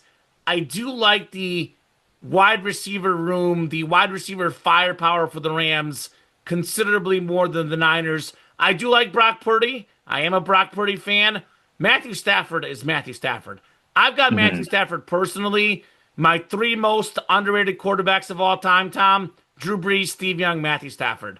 I have Matthew Stafford as a Hall of Famer even without that championship. All the off-angle throws, he's got all the stats. He's got a ton of fourth quarter comebacks. He's a tough dude that makes so many big plays. I love Matthew Stafford personally. I think the guy he's literally like Mahomes before Mahomes, but he played in Detroit with a bunch of losing teams. Not quite as good as Mahomes. I love Mahomes more than anybody in the NFL, Mhm. but Matthew Stafford is special. Give me the Rams to win the West, but the Niners and Rams, it's going to be right there till week 18. It'll be a really, really fun race, and I think I think every team in this division should be okay. NFC West. It'll be one of the deeper divisions in football. Absolutely, yeah, because I think that division, I was just looking at Bovada, all of their individual team over unders are at least 8.5. So we're talking at the very least that right down the middle, 8, 9, 9, and 8 way to finish up the season. This is going to be our first disagreement so far in the show because I'm going 49ers over Rams, although it is very, very close. I think that 49ers. I'm going to say they have a bounce back with some injuries. I think that Christian McCaffrey, he doesn't have this mysterious leg injury that ended up, not sounding all that serious and then lingering well into the season. And I think even when he came back, he obviously wasn't his old self. Whenever Christian McCaffrey is healthy and he's playing for a Kyle Shanahan team, this team has like a handful of losses when those two things correlate together. And you mentioned injury being an important one, and of course that's going to be a huge aspect of things. The other thing that's really important, like you mentioned, schedule. There's a lot of easy games on here for the 49ers, just kind of like scrolling through everything. There's not really any games outside their division that kind of strike me as super big matchups. Like they're avoiding the Chiefs. They don't play the Bills or the Ravens or the Eagles or anybody with their crossover being the two South divisions. I mean, I think that this is a team that's pretty well poised to almost by default win the divisions. Whereas when you flip over to the Rams side of things, they're going to be in Philadelphia. They're going to be in Baltimore. And I know I'm splitting hairs here as far as who's winning and losing a division, but I mean, 2 games out of 17, that can be pretty significant Well, and their schedule because will I be don't. similar, but those two games Mhm. are pretty tough. Exactly. And so that's why I'm thinking, that's why I'm leaning a little bit more towards San Francisco on this one. I think the two teams on talent, on coaching, on everything are pretty balanced. I just think that the 49ers have that little slight edge, and it's coming down to slight edges with teams that I think are this good and this close to each other. The thing that will be interesting to see is that this is going to be the first year that the 49ers are paying Brock Purdy like a starting bona fide quarterback in the NFL and not Mr. Irrelevant pick 277 out of the draft. They How much of have to, that? by the way, Tom, I'm sorry? because Brock Purdy, like if you look at all the quarterbacks in the league, Hmm. you look at the guys that are better than him, like Mahomes, obviously Burrow, Hmm. Lamar, Josh Allen, even guys that are on the same tier as him, like Trevor Lawrence, like Dak Prescott. I would say a little bit better than him, obviously, but Hmm. like he's on that similarist tier. Like all the quarterbacks in the NFL better than Brock Purdy already have a long-term deal. And we had Hmm. a really rough quarterback draft class. I think Cam Ward is solid, but otherwise it was a pretty Yeah. weak class as we saw. So I Hmm. just don't think the Niners had any better options. I think Brock No, no. Purdy And deserved that money. no, and I'm not saying anything about deserved. I'm saying that when you now have to dedicate that level of assets to a quarterback, that's why the rookie contract is so important. That's why everybody's chasing that Seattle Seahawks Legion of Boom, Russell Wilson win a Super Bowl when the rookie's on his contract, because that's when you can put all these resources into all these other positions. And if you can win cheap at quarterback, that is the most valuable thing. Now that Brock Purdy is being compensated at that higher level, is that maybe a reason why Deebo Samuel is no longer on the team, why he got traded to a team that has a young quarterback on a rookie contract? You now don't have to pay that same level of money to Deebo Samuel, and he was a pretty effective weapon throughout a lot of when his healthy. tenure and when healthy, for certain. Yeah. So there's a couple of different things. It'll be interesting to see now. Like, I'm not as bullish on Brock Purdy as you are, for example. Like, I think he's a fine quarterback. It's just one of those things where it's like, do the 49ers start to become a little bit underwater with his contract, where because they're dedicating so much to a quarterback who might not be necessarily a transcendent win in spite of all these other problems, it takes a special quarterback to kind of paper over mistakes. We saw Aaron Rodgers do that. We've seen Patrick Mahomes do that. I don't think Brock Purdy's that level of quarterback. I think He's he's not, good. but does he have to be with how good the team is around Well, him? That's the and question it's right there. well, and I think that the talent around him might be on at least on offense lower than it's ever been. Yeah, that's true. And that's why I So have the that's Rams, by the so way, that's why it's with the going to receiver be injuries. that's why I think it's going to be an interesting kind of storyline to watch with the 49ers. I think on balance, though, the rest of the talent is really, really good on the roster, and the schedule's just it's soft enough that I think they'll be able to navigate the season pretty well, and maybe have that one game edge on the Rams for winning the division. But certainly a team that I'll be talking a little bit about later. Actually, not later. We're talking about them next because we're on NFC wildcard teams now. We've made it through our divisional picks, and while we're just in that division, the Rams are one of my wildcard teams. I think that the whole thing with Stafford's health, I'm kind of choosing to believe that this is more of a veteran take some time off. Because McVay and Stafford, they've won a Super Bowl, they've been on the page mentally. Stafford has such a great connection with Puka Nacua, and Devontae Adams is an experienced enough receiver that he and Stafford are going to be able to get linked up pretty easily. I mean, Devontae Adams was able to like get on the same page with an Aaron Rodgers that didn't practice or didn't, work out for the New York Jets all last off season as well. So I think this is going to be a pretty strong team, and I think definitely a worthwhile wild card pick. For the rest of these, do we just want to alternate? We'll each pick one wild Well, card the team way at a I have it time. I written think, down is I have it written down in my most confident wild card team. sure. So I would then say I have Rams like are my my most battle. confident. So that's your most confident? I would say so, yeah. My most confident is the Commanders, and I probably would have had, maybe them a little bit lower, but now with the Micah Parsons deal, I think that helps them in that division. Hmm. Maybe helps them get that extra win in that Sure. division. I love Jaden Daniels, Tom. That's a guy that I'm extremely high on. I think this guy. I'm not ready to for sure put him in this spot because I think there is no clear number five quarterback, and then we talk about tier one. But I think he's to me the leading front runner for that spot. I think he's that good, and again, just the dynamic ability to run the ball. I think it makes it a lot harder to figure out a quarterback in year two when the guy runs the ball so Hmm. well. That's And part he of it, looks yeah. to run too. What I love about him is, obviously you could say it opens it up to injuries, but you got to risk it, man. You got to risk it for the biscuit. It's the National Football League. Do what you do best. Now, which, by the way, I'll get to that in a second in the AFC East. But Mm. I'm picking Washington as my number one wild card team. Again, I mentioned this earlier. Dan Quinn, defensive coach.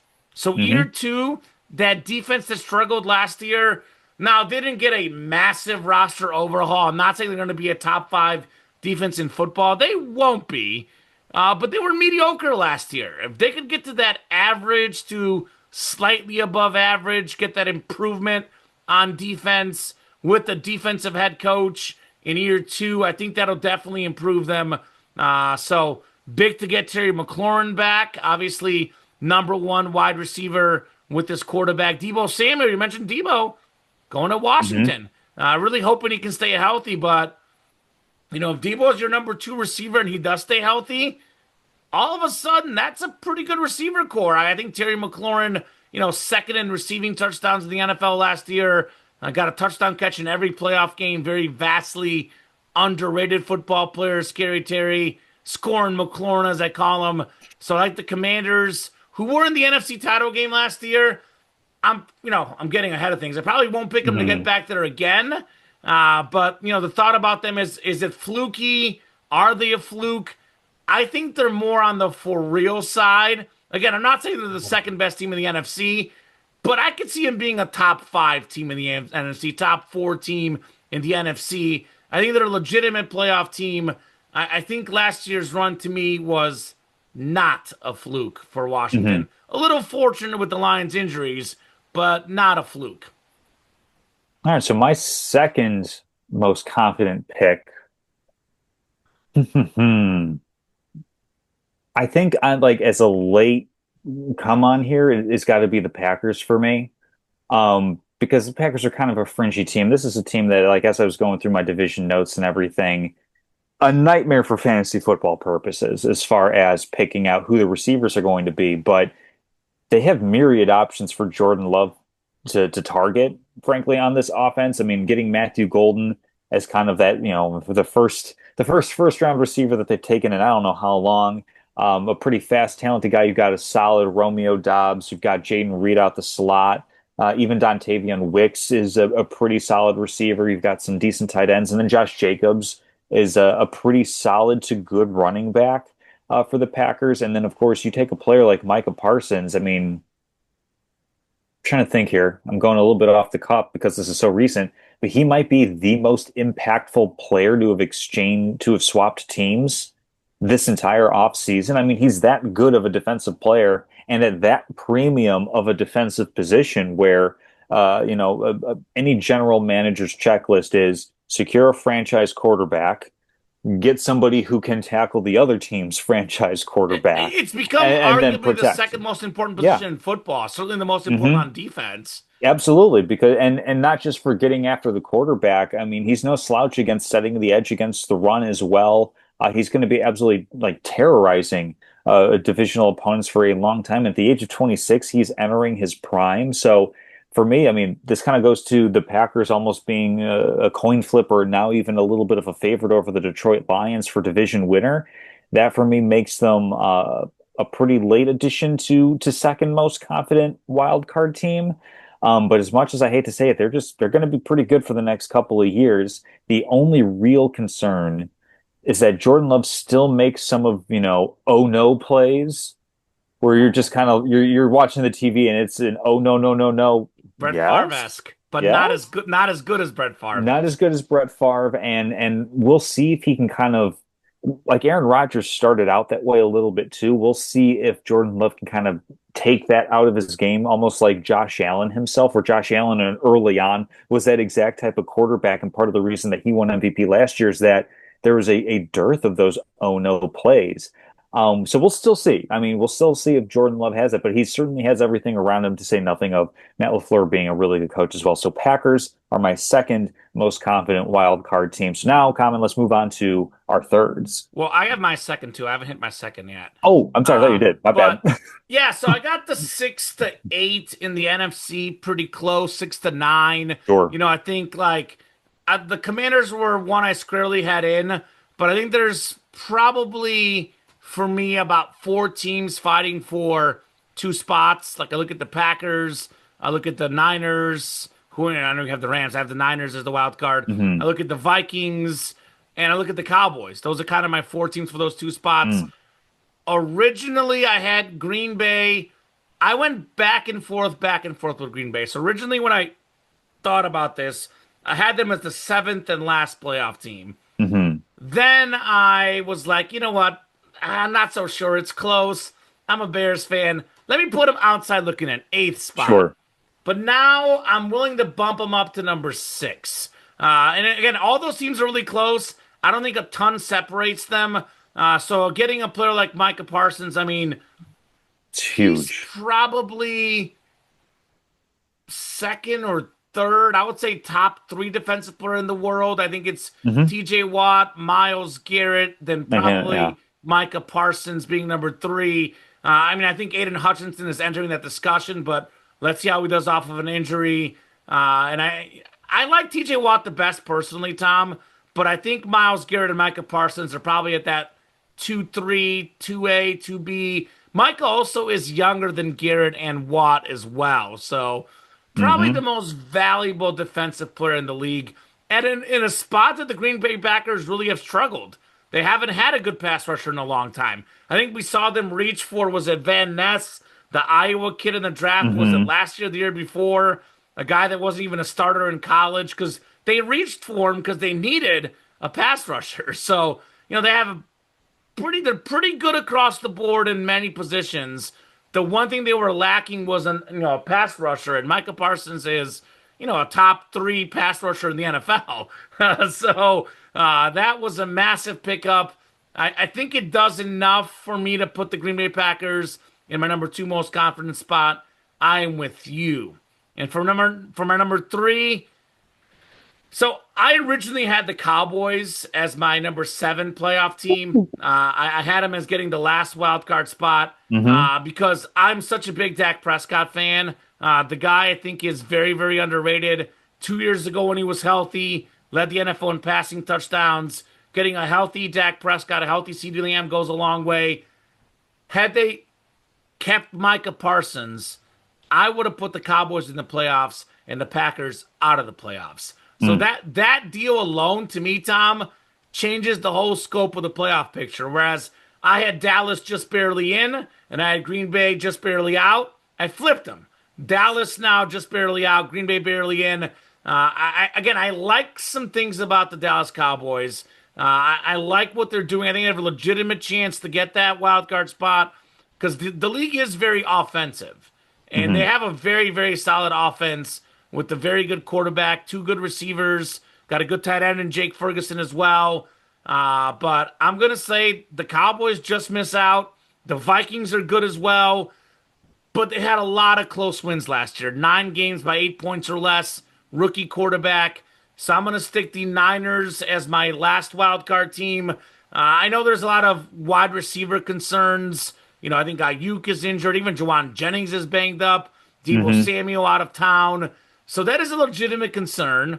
But they are going to have George Kittle to catch the ball. Christian McCaffrey, I'm going to knock on wood, will stay healthy. That's a pretty viable pass They catcher really and like pass Ricky runner. Pearsall.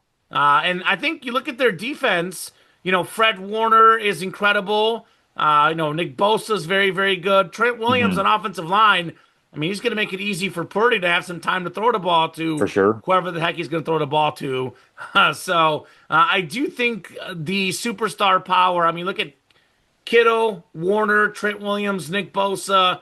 These guys are like all pro level players, right? Hmm. Whether it's first team, second team, they're all pro level players. There's a lot of superstars on that team. Like you said, a very weak schedule. I believe it might be the weakest schedule in the NFL, I think even. so. Yeah, I think it's pretty statistically it's bad. the weakest schedule. If not the weakest, it's right there. So very good coach. I like the Niners getting that last spot. I think the Cowboys and the Vikings just barely miss out.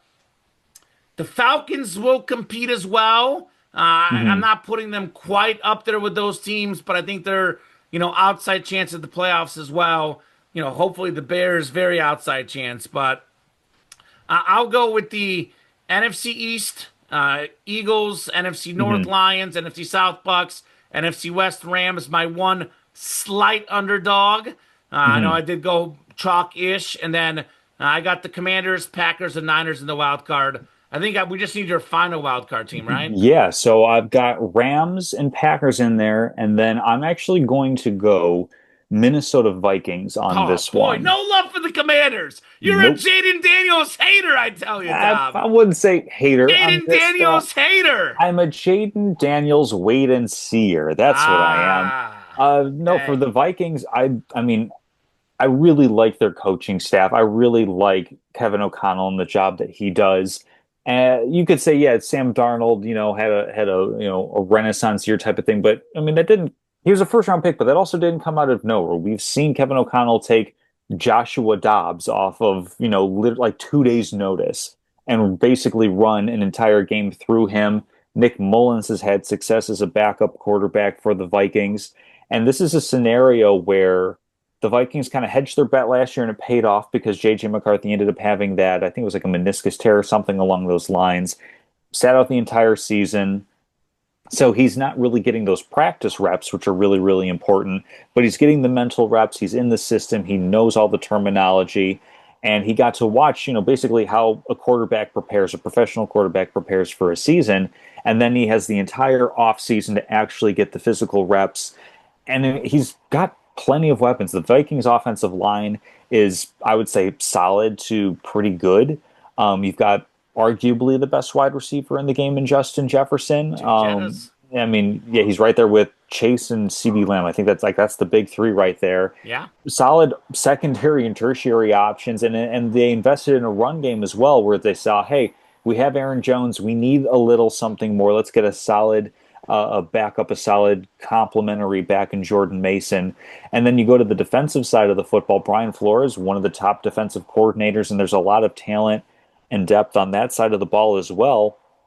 I think that 14-3 was an absolute outlier of outcomes from last season, with all of those close games. But when you're mentioning single score games, I mean, most of the NFL is single score games. There aren't a whole lot That's fair. of blowouts that go on. So I think that there is enough coaching, talent on defense, run game, passing options, etc., where JJ McCarthy, as essentially redshirt rookie, he doesn't have to be special. He just has to be pretty good. And Kevin O'Connell has proven throughout his coaching career, at least in Minnesota, that he can get pretty good out of a quarterback.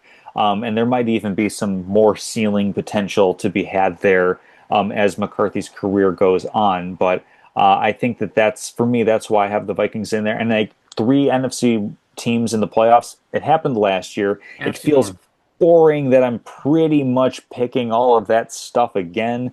I think that Boring, Tom. yeah, like I think that the one team that I have who didn't make the playoffs last year that I have making this year is the 49ers, and it's because of all the injuries that they were 6 and Same. 11 last year.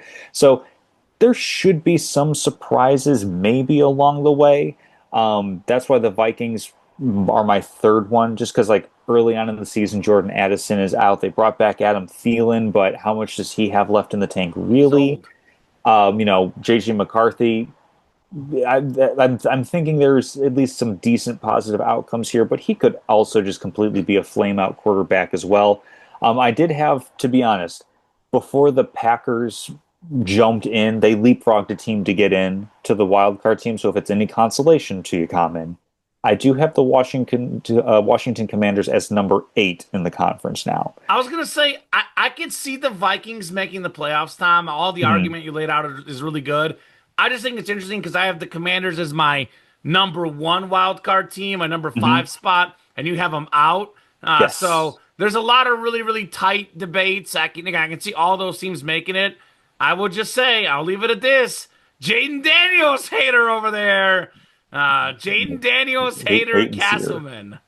Wait and see her. All right. Moving over to the AFC side of things, now I can say that I have the easiest pick, and I know that I think it was last year that I faded the Buffalo Bills as like, oh, Aaron Rodgers and the Jets defense and Never pick the Miami Jets. Dolphins and their firepower offense. Well, the Jets are in a spot where they kind of lack some firepower on the offensive side of the ball. They have a new head coach for a reason, new quarterback for a reason. Patriots more or less are on square one of trying to turn this thing around. Mike Vrabel is their new coach, and the Dolphins kind of feel a little bit rudderless. And they're probably the one team that I think of when it's late in the season. Can a team go into a cold place and play? And it kind of feels like, and this is a bit unfair probably, but it kind of feels like the answer for the Dolphins is just no. They just don't play in cold weather. And as the season gets on, that's going to kind of become an important thing. So I'm going with the Bills. I mean, they have the MVP. They have a pretty strong offense and defense, not necessarily outstanding, but this is a team that's one of the favorites to go to the Super Bowl for a reason. There's a lot of talent. There's a lot to like about the roster, a lot to like about the coaching as well. Sean McDermott, poor metaphors and all, as their head coach running the defense. Joe Brady has continued to show that he's a pretty darn good offensive coordinator. And they continue to have success with this kind of, we don't necessarily have a number one receiver, but we have a lot of receivers that we like to go to. And that's going to be something that's helpful, not just from, a game planning standpoint where a team can't necessarily key in on one specific player, but also for depth because injuries are going to happen throughout the season. So for me, it's going to be the Bills as the AFC winner and the easiest division to choose. Thank you. By the way, Sean McDermott, I feel bad for the guy. Very, very good coach. When the Bills win the division again, when they make the playoffs again, when they win a playoff game again, but fail to make the Super Bowl, he could be getting fired, unfortunately. He is Tough oddly league. enough on the hot seat. For as good of a job as he's done, he shouldn't be on the hot seat.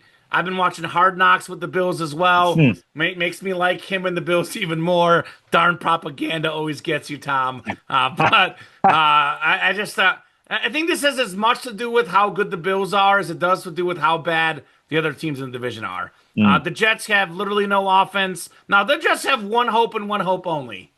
You know what that is? Do something that a lot of NFL teams are afraid to do.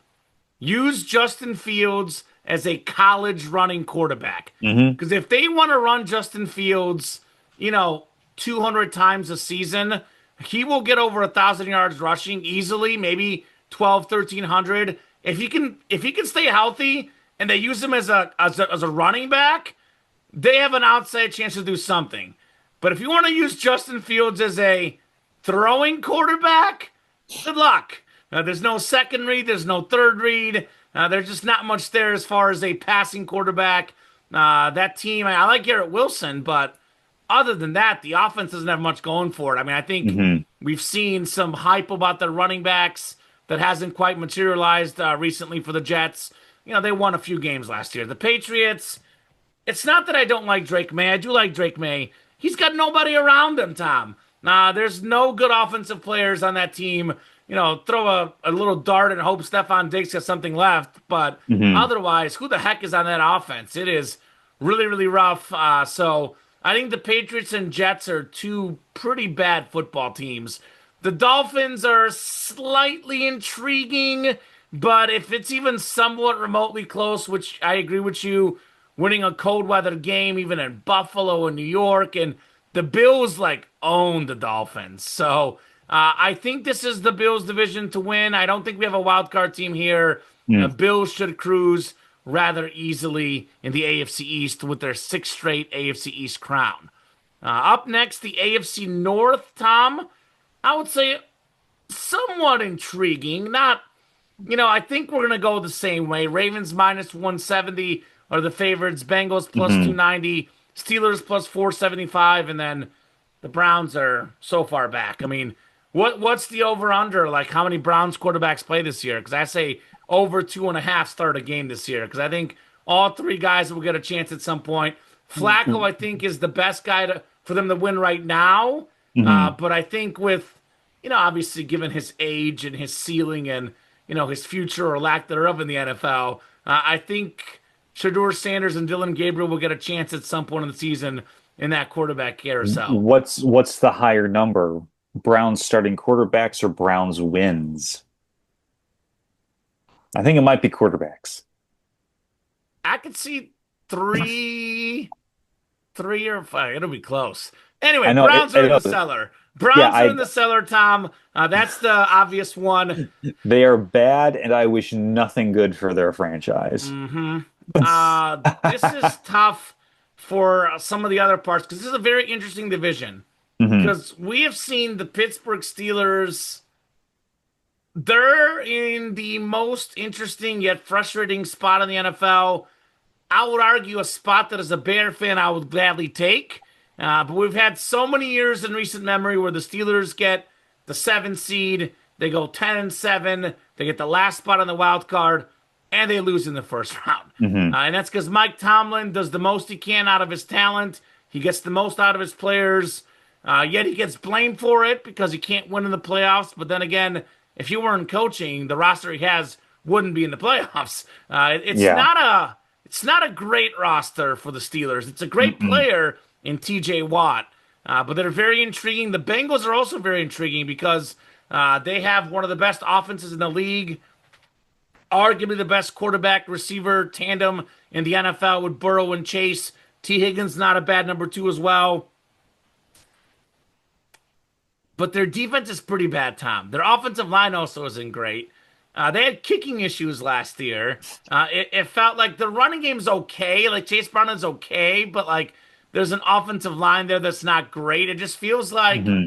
they'll pass you to death, and that's how they'll beat you. But outside of their passing game, there's really not much going for the Bengals. So I think the Ravens offensively, have more of a running game. I think the Bengals have a better passing game. I think both teams are very strong on offense. The Ravens, I would say, are considerably stronger on the defensive side of the ball. So I do think the Ravens win the division, but I think the Bengals and Steelers are both, to me, without revealing picks, they're both on that playoff bubble. I think they'll both be very, very, week 18. I think it's going to be week 18. Both teams will have a chance to get in the playoffs. Neither team will have clinched.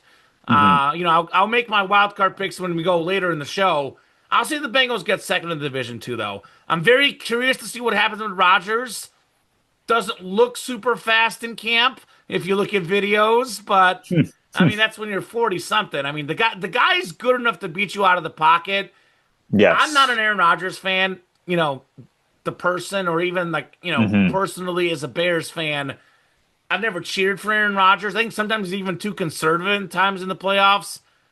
But the guy is really good. He was a mobile-ish quarterback, but he is very capable of just beating you from the pocket. Yeah. And the Steelers, their offensive line is generally good enough. So there is some potential for the Pittsburgh Steelers to sneak in as a wild card spot. I'll tease you whether we'll get there or not when it comes to the end of the picks. But I think the Bengals get second in the division. I think the Ravens are the most well-rounded team when it Hmm. comes to offense, and defense. So give me Baltimore, the favorites to win the division. Bengals second, Steelers third, and the Browns. Well, they're in the AFC North. I'll say that. Yeah. Yeah, no, we are very much of like mind on that one. It wasn't really that close of a consideration for me when picking out who's going to be winning this division, just because, I mean, they're just so good. They just backfill talent, like very few teams. They have a rarity at running back in Derrick Henry, where I remember a couple years back, he was at the end of his Tennessee Titans tenure, didn't really have a great statistical season. Folks were like, "Oh, this is finally going to be when Derrick Henry's hit the running back wall that every running back hits. He can only take so much punishment, and then he joins Baltimore and just continues to just dish it out and dish it out and dish it out. And he's been really like a perfect complement.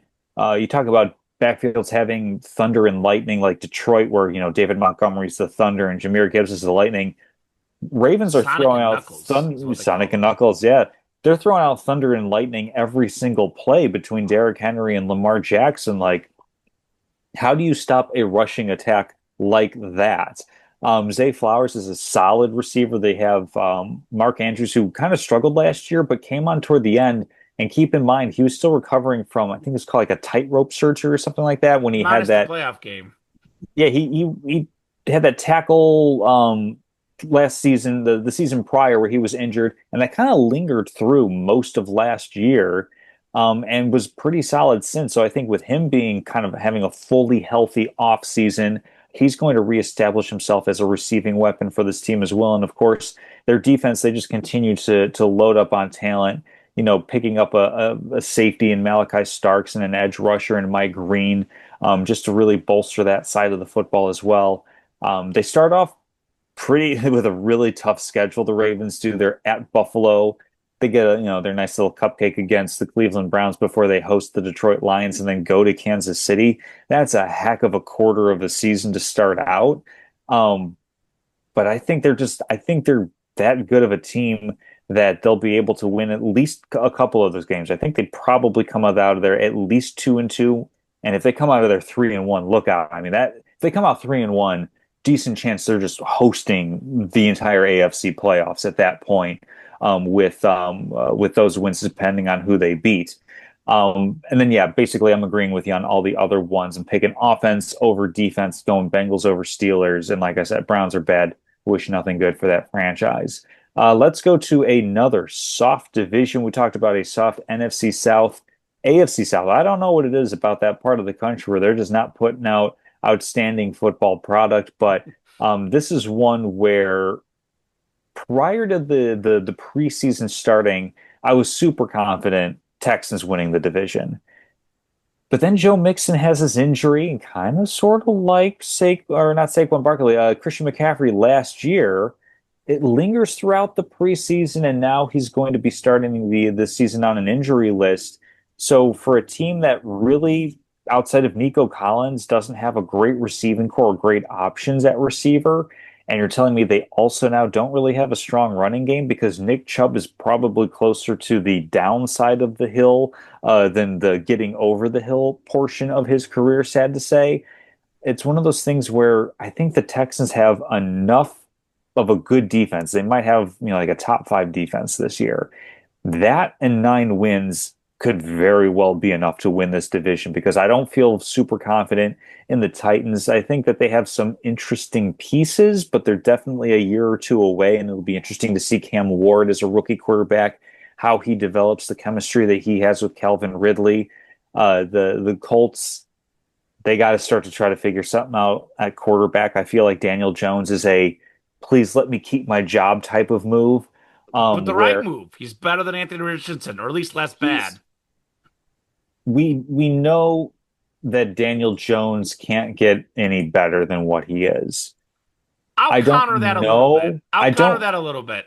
I will say he had arguably the worst offensive line in the NFL with the Giants. Mhm. I, look, I'm not going to pick the Colts to win the division. I'm not saying Danny Dimes is great, but You think there's I more want to there see there? him with the different offensive line. It can't Okay, get worse than that's it did in New fair. York. That's fair. Like he had that one really good season where they surprised and made the playoffs, and then got roundly stomped out. But that's a fair point on Daniel Jones. And then for me, Jacksonville's the second team, just because I feel they have the second most stability at the quarterback position, and they've actually kind of invested some weapons around Trevor Lawrence. Still don't know how they're going to stop the run on defense. That was a huge issue for them last season. And I'm still not even 100% sure about that offensive line that they've done enough to bolster that up. But I think that they just probably have the next best level of stability. Texans, I think they just need a stronger running game, in my opinion. They needed to invest a little bit more in that position in the offseason than rolling out a Nick Chubb and Woody Marks to kind of start things off. But they're going to be my pick, almost kind of similar to the Buccaneers, like a default pick to win. Yeah, I mean, I think Tennessee, I like Cam Ward, but he needs some help. Riddle me this. Sure. Tennessee, 30th in the league in points allowed last year. The Jaguars, by the way, Tom, were 27th, and the Colts were Not great. 24th. So anytime you have like quarterback questions with Daniel Jones, Anthony Richardson with the Colts, Cam Ward, a rookie quarterback, Trevor Lawrence, I actually think I think hmm he'll be okay. I don't think he'll ever be the guy we were thinking he was going to be. But Sure. there's legitimately quarterback questions on all three of those teams. And on top of that, to compound that, there's terrible defenses across the board. I think the Jaguars are interesting with Travis Hunter, wide receiver and cornerback. Brian hmm Thomas Jr. finished third in receiving yards last year. So Yes, the he Travis did. Hunter, Brian Thomas Jr. combination is actually pretty good. I do have the Jaguars getting second, Tom. The Colts are having third, although if they give the ball enough to Jonathan Taylor, they might get second place. Mm. We'll see. And then obviously Tennessee had 3 wins last year. They're a pretty bad football team. A reason why they had the first pick in the draft. I like Cam Ward, but again, I think he might be in one of those situations where he might be similar to a Geno Smith.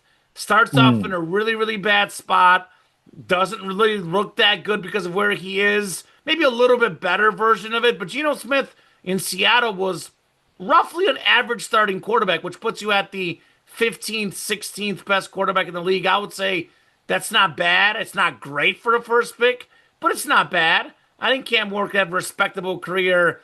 I'm not too sure he has it in Tennessee, though, with what they have around them. So, Houston's intriguing. Obviously, the Joe Mixon. Let's see how healthy he can be. I was very high on Houston last year because I like CJ Stroud.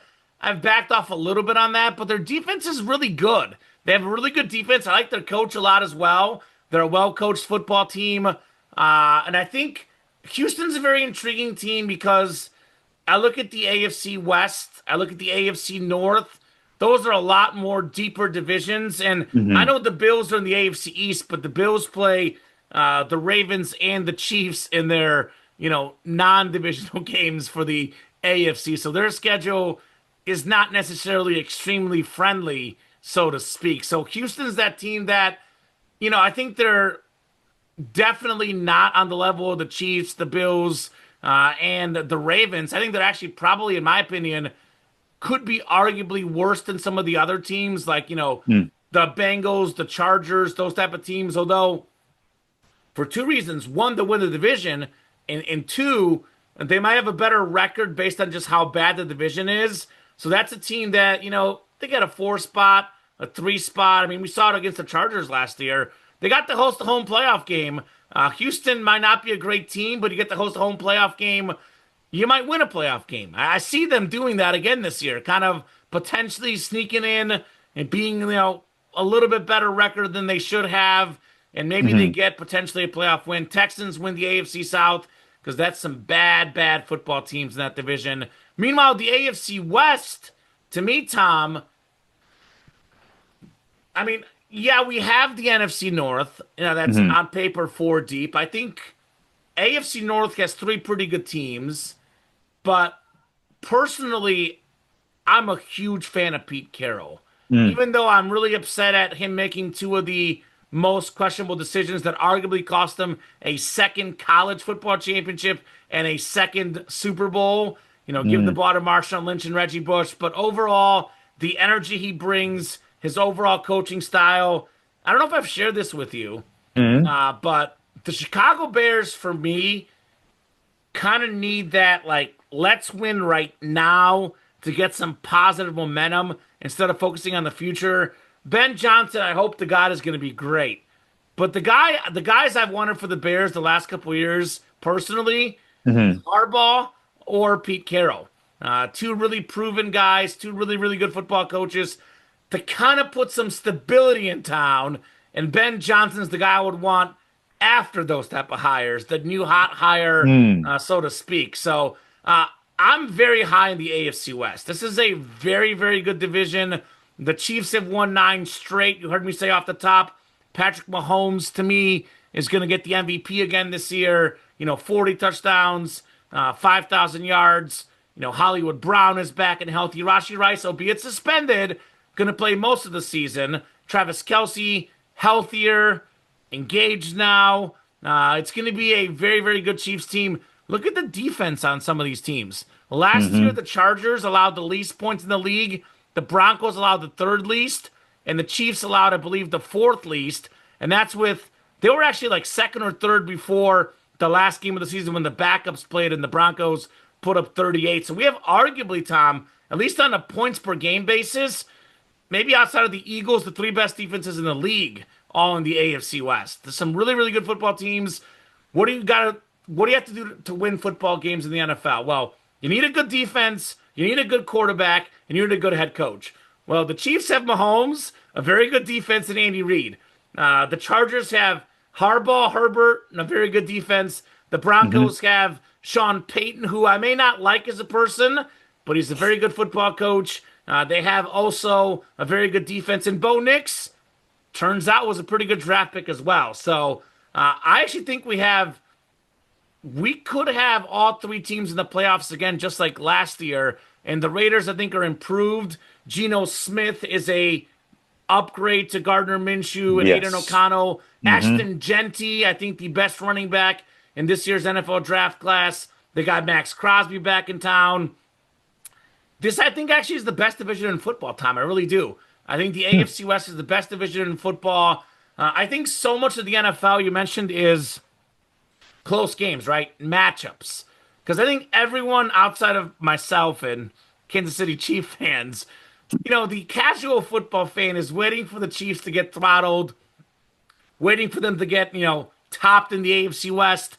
You yourself picked the Chargers. Was it 2 years ago? I can't remember what year. I know you picked against Yeah, the something Chiefs like on that. several Yeah. occasions. Yeah. Uh, I don't think that's going to happen just because part of it is matchups and mental. I'll give you the two M's. Because I Hmm. think the rest of the division is better than it has been in a long time. I think teams are getting closer to Kansas City than they used to, but fourth quarter, one score game, given Mahomes's history against these teams. I mean, he's like barely lost a road game in the division. So I still, to be the man, you got to beat the man. I still don't see any of these teams beating the Chiefs. I I still pick the Raiders to finish fourth, but I think the Chargers get second for me in the West. The Broncos a close third, and I think the Chargers and Broncos are both legitimate playoff contenders like they were last year. Yeah, I think this is going to be maybe one of the closer years for this division because I know you mentioned earlier, having a lot of single score games. I can't imagine a team that has 13 single score games, their only losses were blowouts. That sounds an awful lot like the Kansas City Chiefs. They're my pick to win the division. I'm only Thank you, yanking your chain Tom. a little bit. The Um, Kingdom. You see a they, Chiefs right there. of course, The yeah. King. I should have worn my Mahomes jersey, but I anyway, think that they have to, and they probably have been, spending this entire offseason revamping their approach because they obviously got some offensive linemen in the offseason. They lost Tooney they though, but still. they ended up trading away Joe Tooney to the Bears. They revamped their offensive line a little bit, so that's something where that was a concern for them last year. They kept uh, Trey Smith, their right guard. He was somebody that was kind of, everybody was like rubbing their hands together, waiting to get their hands on him. They're like, oh, we're gonna franchise him. We're gonna give him a lot of money to stay being our guard here for Patrick Mahomes.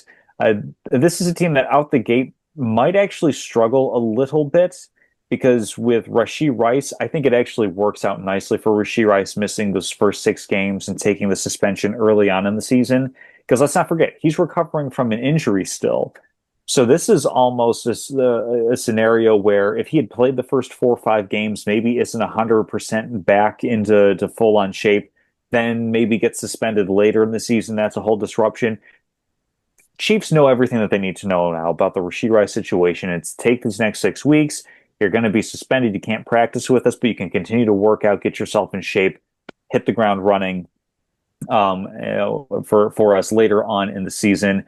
And early on, that'll give a couple other options. Travis Kelce, he's going to have to kind of prove some people. I hesitate to say prove people wrong, but there are some doubters. There are some naysayers, folks saying that, hey, he's 35 years old. There is an age cliff here. Yes, he had a lot of receptions, but he only had like what 2 or 3 touchdowns last year. He's not as explosive as he used to be. I think that the Chiefs are going to have to try to work him in early because the Chiefs didn't have really an exciting brand of football last year. Like they were arguably one of the more boring 15-2 teams or 15-win teams in NFL history. 97 catches last year, by the way, Tom. Yeah, no, I'm saying like he 12th in the caught the league, ball. but he was four off from being seventh, and he missed the last game of the season. Just Yeah, saying. but like he wasn't as explosive as he has been, and 35, he's not supposed to be as explosive as he was 3, 4, 5 years ago. But I think that Eagles game was definitely a wake-up call because the Chiefs had won so many close games throughout the season that means one of two things. Either you're a team that's really good at stepping up in key moments, or you're a team that's not good enough to consistently pull away from the rest of the competition. And then when they had that game against the Eagles got on them like that, and it wasn't really close. And yeah, they put up 22 points against second stringers in the Super Bowl, which is a crazy sentence to put together.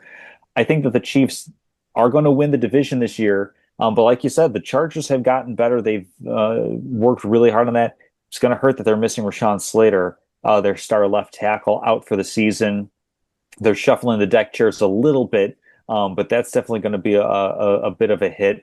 I think that the Chiefs, they have enough talent. They have still a really, really good team, really outstanding coaching. Like you said, they've got, the 3 main pillars that you look for. And then I'm interested to see what steps they take with Xavier Worthy as a big play receiver, because when the Chiefs were, I think, at their best, it was Travis Kelce running the underneath intermediate stuff, and then Tyreek Hill catching a short one and just running past everybody, or running past everybody and then catching a long one. The Chiefs, I think it's going to take them until later on in the season, obviously, with Rashee Rice being out. But Rashee Rice is, I think, going to be taking over that Kelce intermediate type of situation, and Worthy's going to be the new Hill.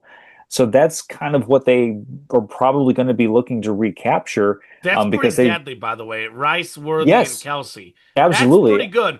I Mahomes think, has not had that level of a receiving core mhm, since Tyreek Hill was on the Chiefs. Just yeah. saying, Tom. And that was when they were at their most dangerous, because it's like, how do you stop both? How do you stop all three levels of a passing game?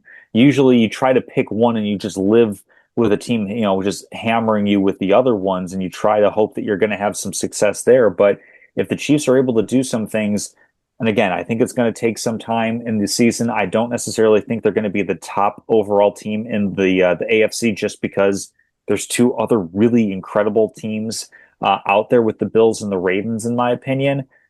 I think that they're going to win the division. We'll see how far they go though, and how much of that's going to be going on the road, which is a little bit different from how they've been the past few seasons. Yeah, I think one thing to note about the Chiefs, Tom, and Mhm. I'm thinking personally, their offense is going to be back to being, a top 3 to 4 offense in the Mhm. NFL, because they have that talent at the receiver core with Worthy and Rice and Hollywood Brown. By the way, Xavier Worthy and Hollywood Brown have something you can't teach: speed. It's very, very Mhm. special when you have two guys that can stretch the field with that speed. I think people have not really paid enough attention to how good the Kansas City Chiefs defense has been the last few years. Because while we can agree that the offense has taken a, mini step back, their defense is as good as ever. That's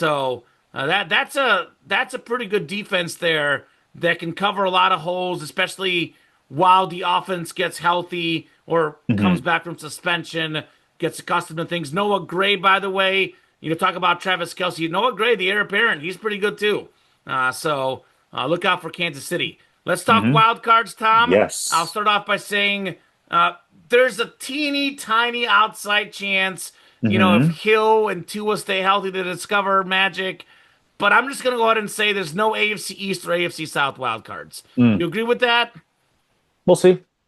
Okay, so I should wait then. Let's just do it the same way we're doing it last Yeah, time then. most confident. Most confident wild card. I think it's going to be the Bengals for me. Mm. I think a lot of the Bengals is attitude, timing. You mentioned their schedule off the start being a lot easier. They've had a lot of injuries early in the season.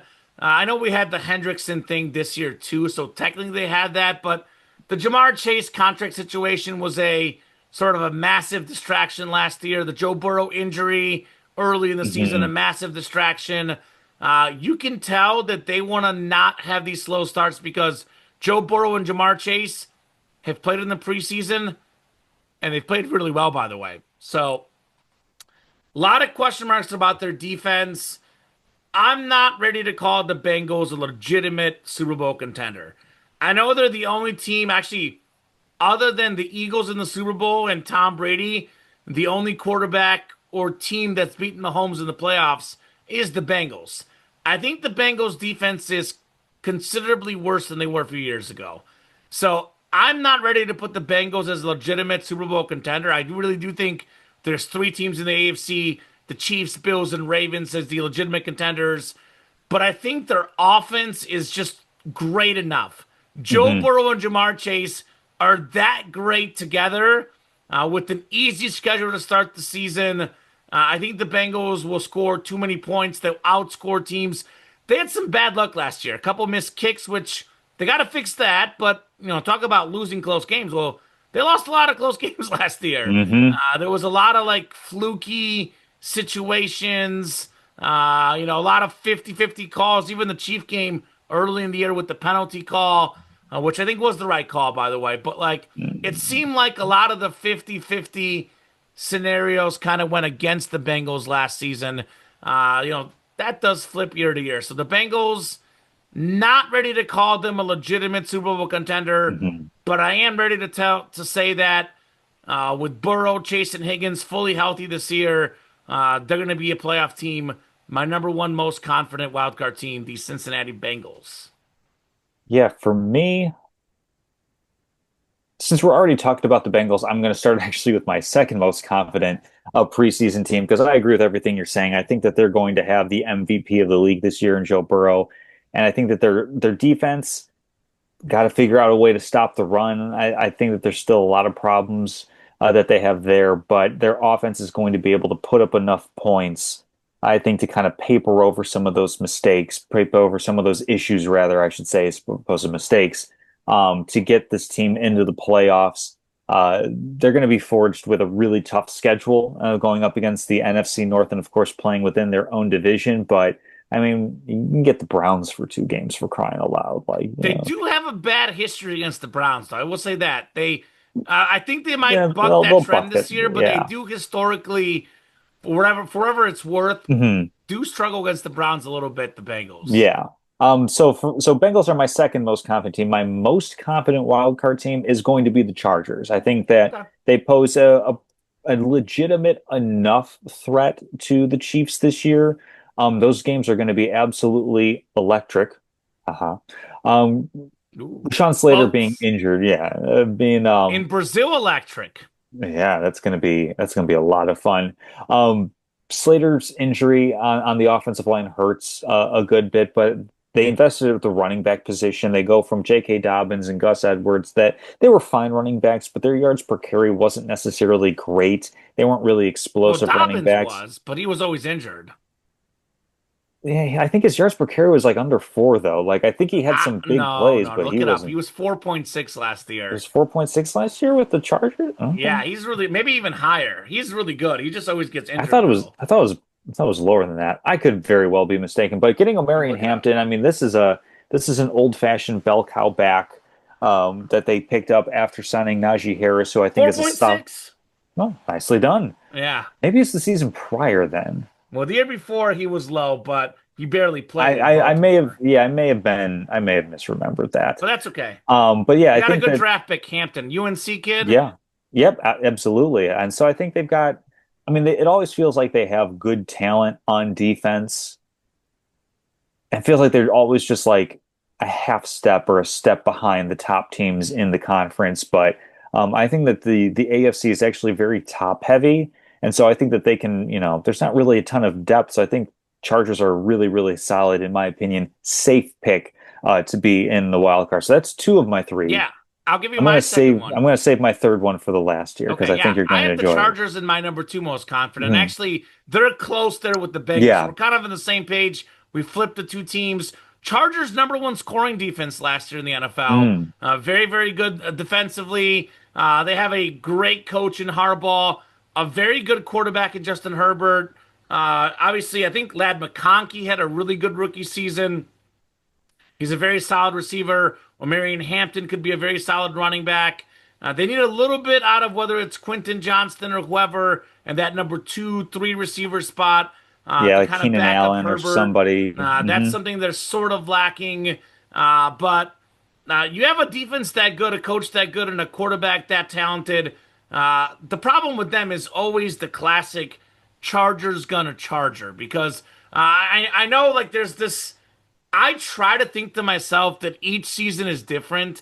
I try to separate the past and say that in theory, past results should have nothing to do with it. I mean, what was that year? Like, I think it was in the Philip Rivers era where the Chargers were like number one in scoring offense, number one in scoring defense, and they finished like 8-8 and missed the playoffs or something. Hmm. Like, they're just always that. The year was it 3 years ago now? Boy, time flies. Where they missed the playoffs because of clock management on the last game of the Yeah. year by their former coach against the Raiders, I think it was. Like, even last year, like in the playoffs, like they were off, they were winning early in the game, and then we had tip passes, we had pick sixes. So Hmm. I'm not ready by any means to call them a Super Bowl contender because they got to win a playoff game first before I can buy into them. But over a 17 game season, the talent they have, the coaching they have, I think that's enough to get them in the playoffs because that's a very, very good defense for the Chargers. Number one in scoring last year. Hmm. So that's my number two. I'll Who's let you your pick your third? third one. Oh, you want I'll me to give go you a little third first? tease because Hmm. I have it down to two teams for the final playoff spot. I have it down to the Steelers and the Broncos, but you were alluding something strange in the waters here. So I don't know if you have an AFC East or AFC South pick, My or you're my just trying to tease third me. pick. My third pick for making the wild card, the number 7 team is going to be Jets, Oh, Jets. speaking Uh, of choking, I oh, I I still believe that there's enough talent in Justin Fields that he can be a viable NFL quarterback. And it's very similar to what you said. You kind of like set me up a little bit with your earlier comment. the Play spike. to his strengths. Play to like basically the Jets to me feel a lot like that Make Bears him team a couple of Michael years Vick. back. Play like Michael Something like Vick that. played. Let Yeah. him run. Yeah, let him It's run. Make free that a part Justin of the game. Fields. Make that a part of his game because I would say that he's arguably the fastest quarterback in the NFL. Like I'd say like miles per hour, like, he might be faster than just or than Lamar Jackson. And I mean the Jets really don't have much to lose with that because I know part of the stigma with running quarterbacks is like, oh, they're going to take these big hits. More injuries actually happen inside the pocket when you kind of get caught up around all the linemen and everything. But also, if you're going to take that kind of cynical, nihilistic view of a running quarterback has a shorter shelf life, they've committed 2 years to Justin Fields, up to $40 million. So if you're going to quote run him into the ground, literally let him run until He he's has a little into the bit bigger ground. body too, which Yeah, in theory should make him a little bit better against the hits for what it's worth. my comparison, I think that in a good way, this Jets team kind of correlates to that Bears team that went 7-10 where they had a couple of like really bad games that they choked away where they had leads and they lost to the Broncos. And I forgot there were like two other games where they had significant leads going into the fourth quarter and let it slip away. The Lions. Matt Eberflus is not coaching this team. Aaron Glenn is coming from a really solid coaching situation in Detroit. Really good defensive coordinator. His players loved him on that defense. He knows how to command a room. He's a better head football coach, I think, than Matt Eberflus is or and was. I think a lot of people were. But you look at that, this is a team that has a lot of talent on defense where you've got Quinnen Williams, anchoring your defensive line. You've got some good pass rushers on the edge. You've got Sauce Gardner in the Sauce. secondary. You've got some decent linebackers. And then when you look at how the Bears played that year with Justin Fields, as a viable starting quarterback, you had one good receiver, DJ Moore. In this case, you have Garrett Wilson, and they already have some previous history Teammates at Ohio State. together at Ohio State. You have a team that can support a tight end in the passing game. Cole Kmet, not an outstanding tight end necessarily, but a solid guy, and I think Mason Taylor can fall into that mold as well. And even though Brees Hall's kind of fallen off as of late, you've got a solid running room with Braylon Allen as one of the better backups and like complementary backs. Isaiah Davis they seem to like as well. And the most kind of important thing to me at least is the Jets have continually invested in the offensive line. Back-to-back seasons, they spent a top 10 draft pick on the offensive line. Ola Fashanu, a couple of years back, Armand Membu out of Mizzou.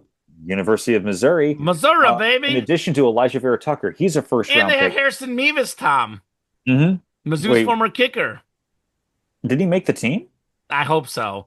Brady Cook. Did Brady No, Cook make the team? Because Brady Cook is fighting for that third quarterback spot. Maybe they've got practice squad. Nick Folk as the place kicker, and they don't list a third. They have Tyrod Taylor, excuse me, as their Okay. second quarterback. But anyway, what I'm getting at is that there is enough of a solid football team here that with more stabilized coaching, you're not firing Robert Saleh midseason. You lose the whole Aaron Rodgers drama. There's enough talent around the team. And the AFC, like I said, doesn't have nearly as much depth as the NFC when it comes to their teams. I think there's definitely a path forward for the Jets to be able to grab that last wild card spot. We've been doing a lot of chalk in this show. I felt that this was a very appropriate place to go for a little bit of an upset pick, a little bit of a wild card, figuratively and literally in this scenario. Do you know the last time the Jets made the playoffs? I just looked it up. It wasn't the Mark Sanchez era, was it? They made it Oh after no, him, it right? was. Oh, It it was. was. Oh. Um. So I think you were a freshman in college, I believe. 2010 into 2011, Tom. Was that freshman year of college for you? Yes. Yep. Yes, that is the last time the Jets made the playoffs, and that record will stand for quite a while. Look, there's an outside chance like we agree about Justin You can Fields. squint and see what I'm saying. You're using him as a runner, but Justin Fields doesn't pass the ball well enough. I don't see the Jets utilizing him well enough in the way they should. Braylon Allen, by the way, they're saying could actually surpass Brees Hall as the number one back. I Hmm. don't love their second receiver. I like Garrett Wilson. I don't really love anyone else on that Jets, team. Their defense has some potential, but it's the Jets. Oh, it's the Jets, Tom. Come on. Over the It's the Steelers, New over the York Broncos. Jets. 10 wins. 10 I'll win say they Jets. win half of that, 5 wins. I'll go 5 wins for the Jets this year. We'll split the difference, call it 7. Oh my God! What a prediction! My bold prediction, by the way, I'm saving it for the end of the show. Hmm. Uh, I'm going. So I have two teams down for that last wild card spot. They both made the playoffs last year. The Steelers and the Broncos. I think I mentioned the Broncos' defense is very good. So is the Steelers' defense. Both teams need a little bit more offensive playmakers, probably. But I think it just comes down to the Pittsburgh Steelers. Every year, just like the Jets always choke and end up being bad even when expectations are high, at least by some people on the show. Anyway, the Steelers just find a way. TJ Watt to me is the best player in the world on defense. The guy is just special. Hmm. I think Aaron Rodgers is an all-time great. As much as it pains me to say he is an all-time great, he also wasn't as bad as it looked last year. I mean, the numbers were actually pretty solid. There was a couple games they lost because of the kicker, which again, that's an excuse, but it's true. Like you can't make. Which, by the way, maybe their kicker's better this year, but they did have a lot of kicking issues last Hmm. year. The New York Jets. I think he came back to end his career the right way. I think he's going to be prepared. I think they're going to get, like, they're not going to get MVP Rodgers, obviously. I mean, no one's expecting that. But I think he's still an above average quarterback to me, average to above average when it comes to NFL. I think he's still better than Russell Wilson, Justin Fields, Kenny Pickett, Mason Rudolph. I mean, these guys that were the quarterbacks the last few years, the Steelers made the playoffs anyway with those guys. I would still pick Aaron Rodgers over all of those players. Now, doesn't really have a receiver right now in the moment in Pittsburgh, but I think because of Mike Tomlin and the coach he is, because of TJ Watt, I'm going to say the Steelers sneak in. I think the Broncos have a legitimate chance as well. I think Denver just overachieved a little bit last year. I like Bo Nix personally as well, but I think he overachieved a little bit last year. So give me the Steelers in their classic spot they're used to, just like last year, I believe it was, the 7 seed, and they lose in the first round of the playoffs. Same old story with the Pittsburgh Steelers. Yeah, that probably sounds about right. Okay, so it is on to title time. We'll start first with the conference Let's do AFC championships. because I want to save my surprise here shortly. Gotcha. So for the AFC, you're not going to be surprised at my picks. In fact, Yeah, you you're could gonna go probably Bills Ravens, and I'm gonna Bills go and Bills Ravens. Chiefs. I know us. Exactly. This is two really, really balanced teams, like we've been talking about. Like they can hurt you with the run, they can hurt you with the pass. I think the Ravens have a top defense as well of the AFC teams. I think their defense probably would put their defense definitely over the Bills and maybe over Kansas City as well. I like the Um, Chiefs defense better personally, but you go ahead. it's pretty close. I'd say that the Bills are likely to be a top seed due to their poor division. Um, but honestly, like with that early season where these teams just always seem to play each other, I could definitely see Baltimore if they're able to get the leg up on the Bills with that early season matchup. If the Ravens are able to do the same thing early on with Rasheed Rice out against the Chiefs, I could see that the Ravens hosting the playoffs throughout. But I think it's going to be one of those teams hosting, and then I feel like the Bills are the safest pick to make it to the title game because of their division, getting that top seed, and then just kind of comes down to that 2-3 matchup: Kansas City, Baltimore. Who's got the home field advantage? who's going to perhaps game plan better to their quarterback's strengths, perhaps. So that's I'm going to go Bills Ravens on this one, and not terribly excited. I think I picked this matchup like the past 2 years in a row or something along those lines. Hmm. Well, I mean, I think the top three teams are the Chiefs, Bills, and Ravens. So I think, your AFC title game is going to be some sort of combination there. I'm going to go with what has become sort of the hottest matchup in the playoffs, kind of become the best rivalry. Chiefs and Bills, a repeat of last year. Talk about boring. Hmm. One thing to think about when it comes to these divisional records, these tiebreakers, head to head could matter when it comes to playoff seeding.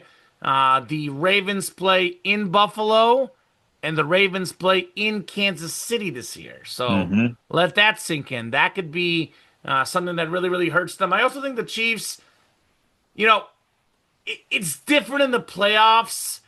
And if you watch the Baltimore Ravens, whether it was the Mark Andrews drop last year against the Bills, whether it was the Zay Flowers like fumble 2 years ago, Hmm. uh, there seems to be something off with the Ravens in the clutch games.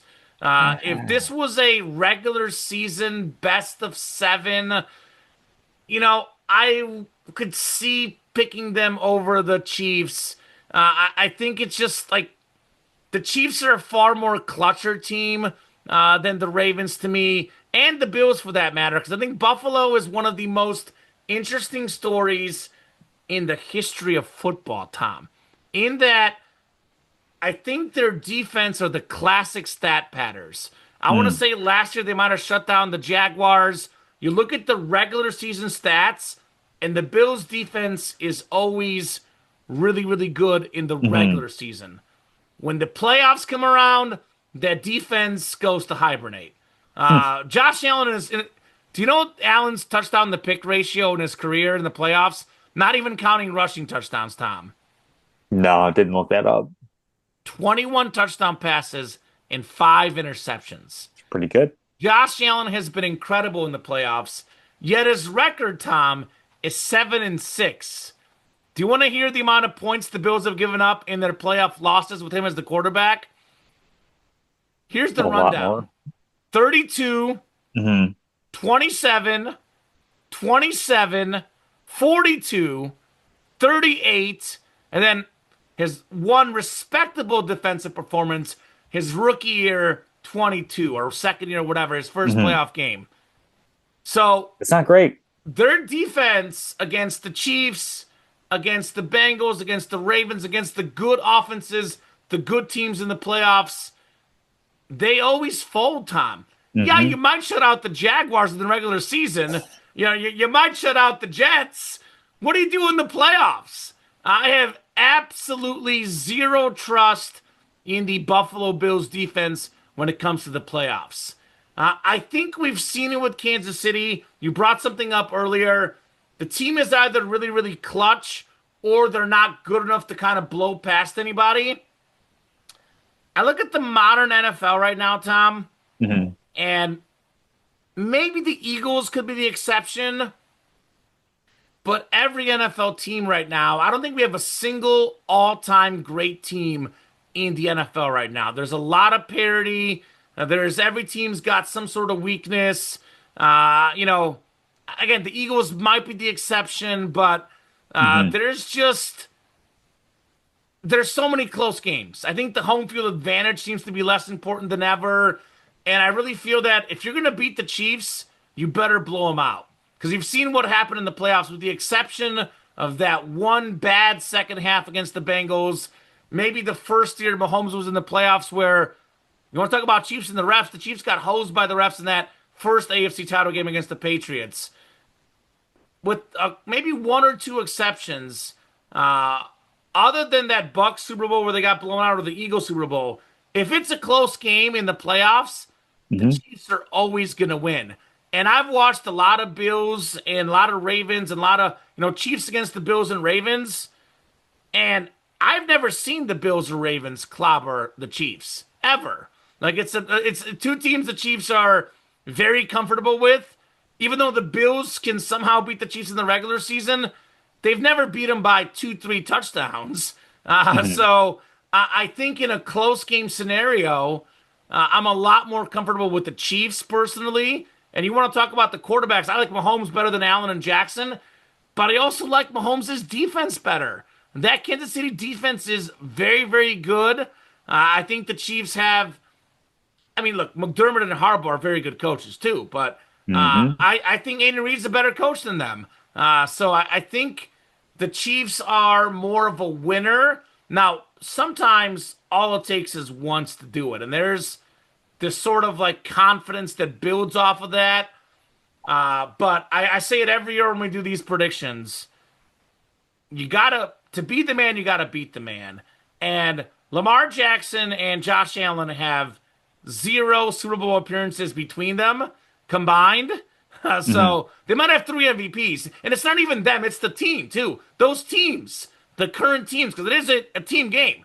Because Josh Allen doesn't lose in the playoffs because he's bad. It's because his defense lets him down every year. Even Lamar Jackson. I mean, if Mark Andrews catches the ball, who knows?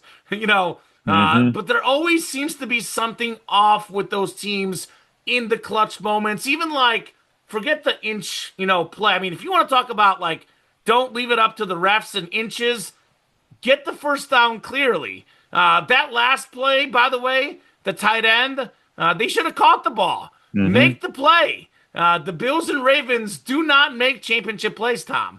Again, in a best of seven regular season scenario, all three teams are super close. I could see the Ravens winning 4 out of 7 against the Chiefs. I wouldn't be shocked.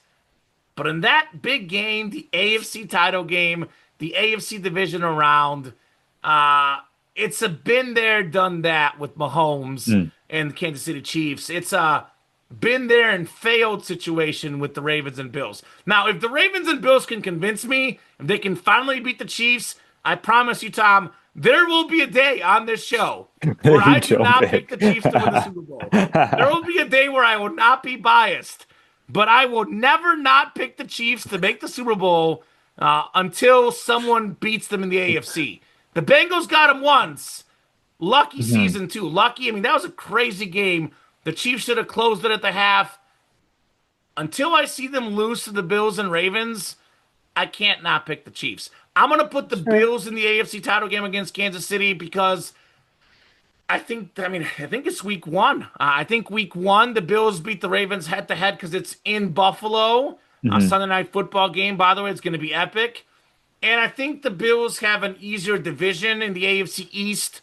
I think their schedule will be a little bit easier. The Ravens could sweep the Steelers and Bengals, but even if they do, those games against the Steelers and Bengals seem to always be close. So Hmm. it's one of those where it might take something out of you. Like I know the Ravens beat the Bengals twice last year, but boy, those games were classics, right? So give me the Chiefs. I'll say the Bills make it. Kansas City beats the Bills, makes the Super Bowl. Let's go to the NFC where I have some massive, massive, massive, massive shockers. So Well, is one this where you massive want me shocker. to is this where you want me to now text you the predictions? Because I actually, as the show's gone on, I'm gonna still send you my original, but I'm gonna send you my second based on how Okay, you've been talking. So should I hit send now and then I'll start talking about my sure, go teams? ahead. All right. So for me, this isn't really going to be a surprise here as either. Um, it's Eagles and Lions in the National Football Conference for me. Eagles are returning a top-notch squad, like I said, on offense. A lot of continuity there. New offensive coordinator. That's going to be this is going to take some adjusting and some getting used to, but still have an outstanding offensive line. Still have top flight receiving options. Still have a really good to potentially great quarterback and a great running back as well in Saquon Barkley. Like I said, the defense early on in the season, that's going to take a little bit of gelling. But it's a young group that I think is going to get better and ascend as the season goes on. And then similar with the Lions, they had so many injuries last year. They're returning a lot of continuity on the offensive side of the ball as well. I think losing offensive coordinator and losing a really, really good one of the best centers in the game, Frank Ragnow, retiring. I think that's going to be a couple of items that are going to make a bit of a challenge for the Lions in addition to their division. But I think just on talent, those are the two most talented teams in the NFC. And just like I said, I don't think the Lions can have worse injury luck than they did last year in getting to the title game. I think that they ran into some problems with the Commanders last year in a mobile quarterback against a defense that had a lot of guys that were street free agents.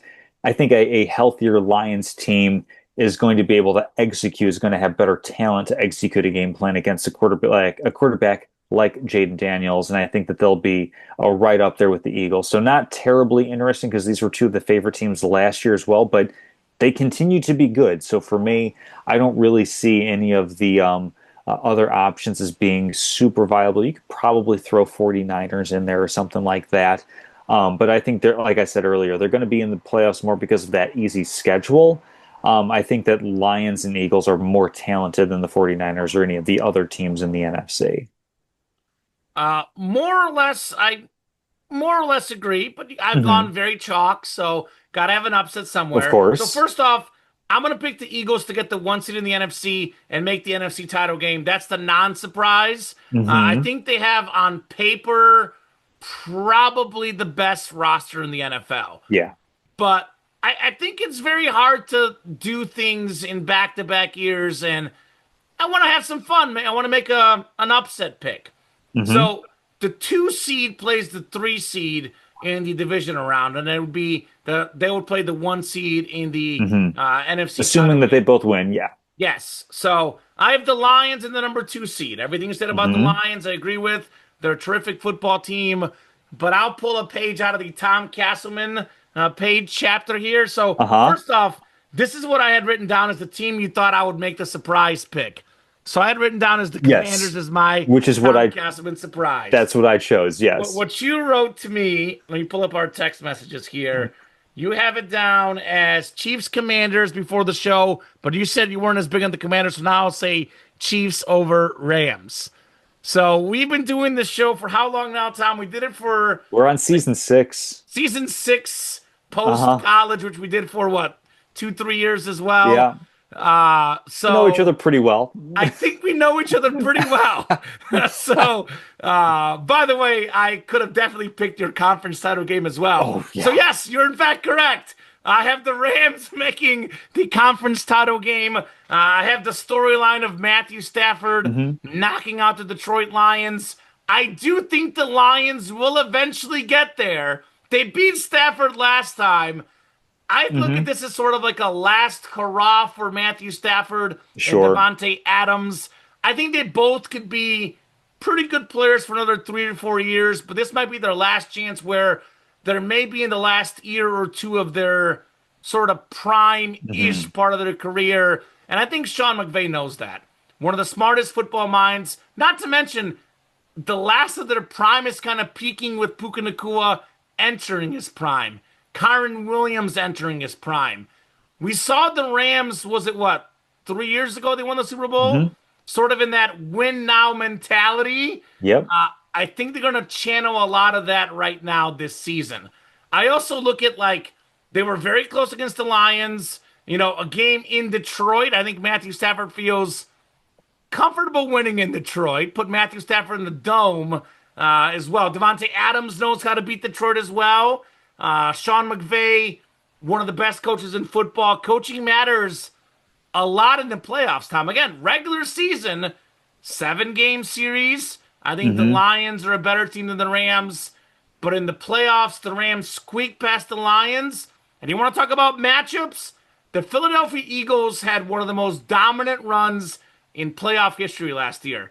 They demolished the Packers. They demolished the Commanders. They demolished the Chiefs. But they barely beat the Rams.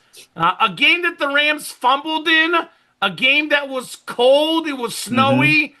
It was a game the Eagles should have won by a lot.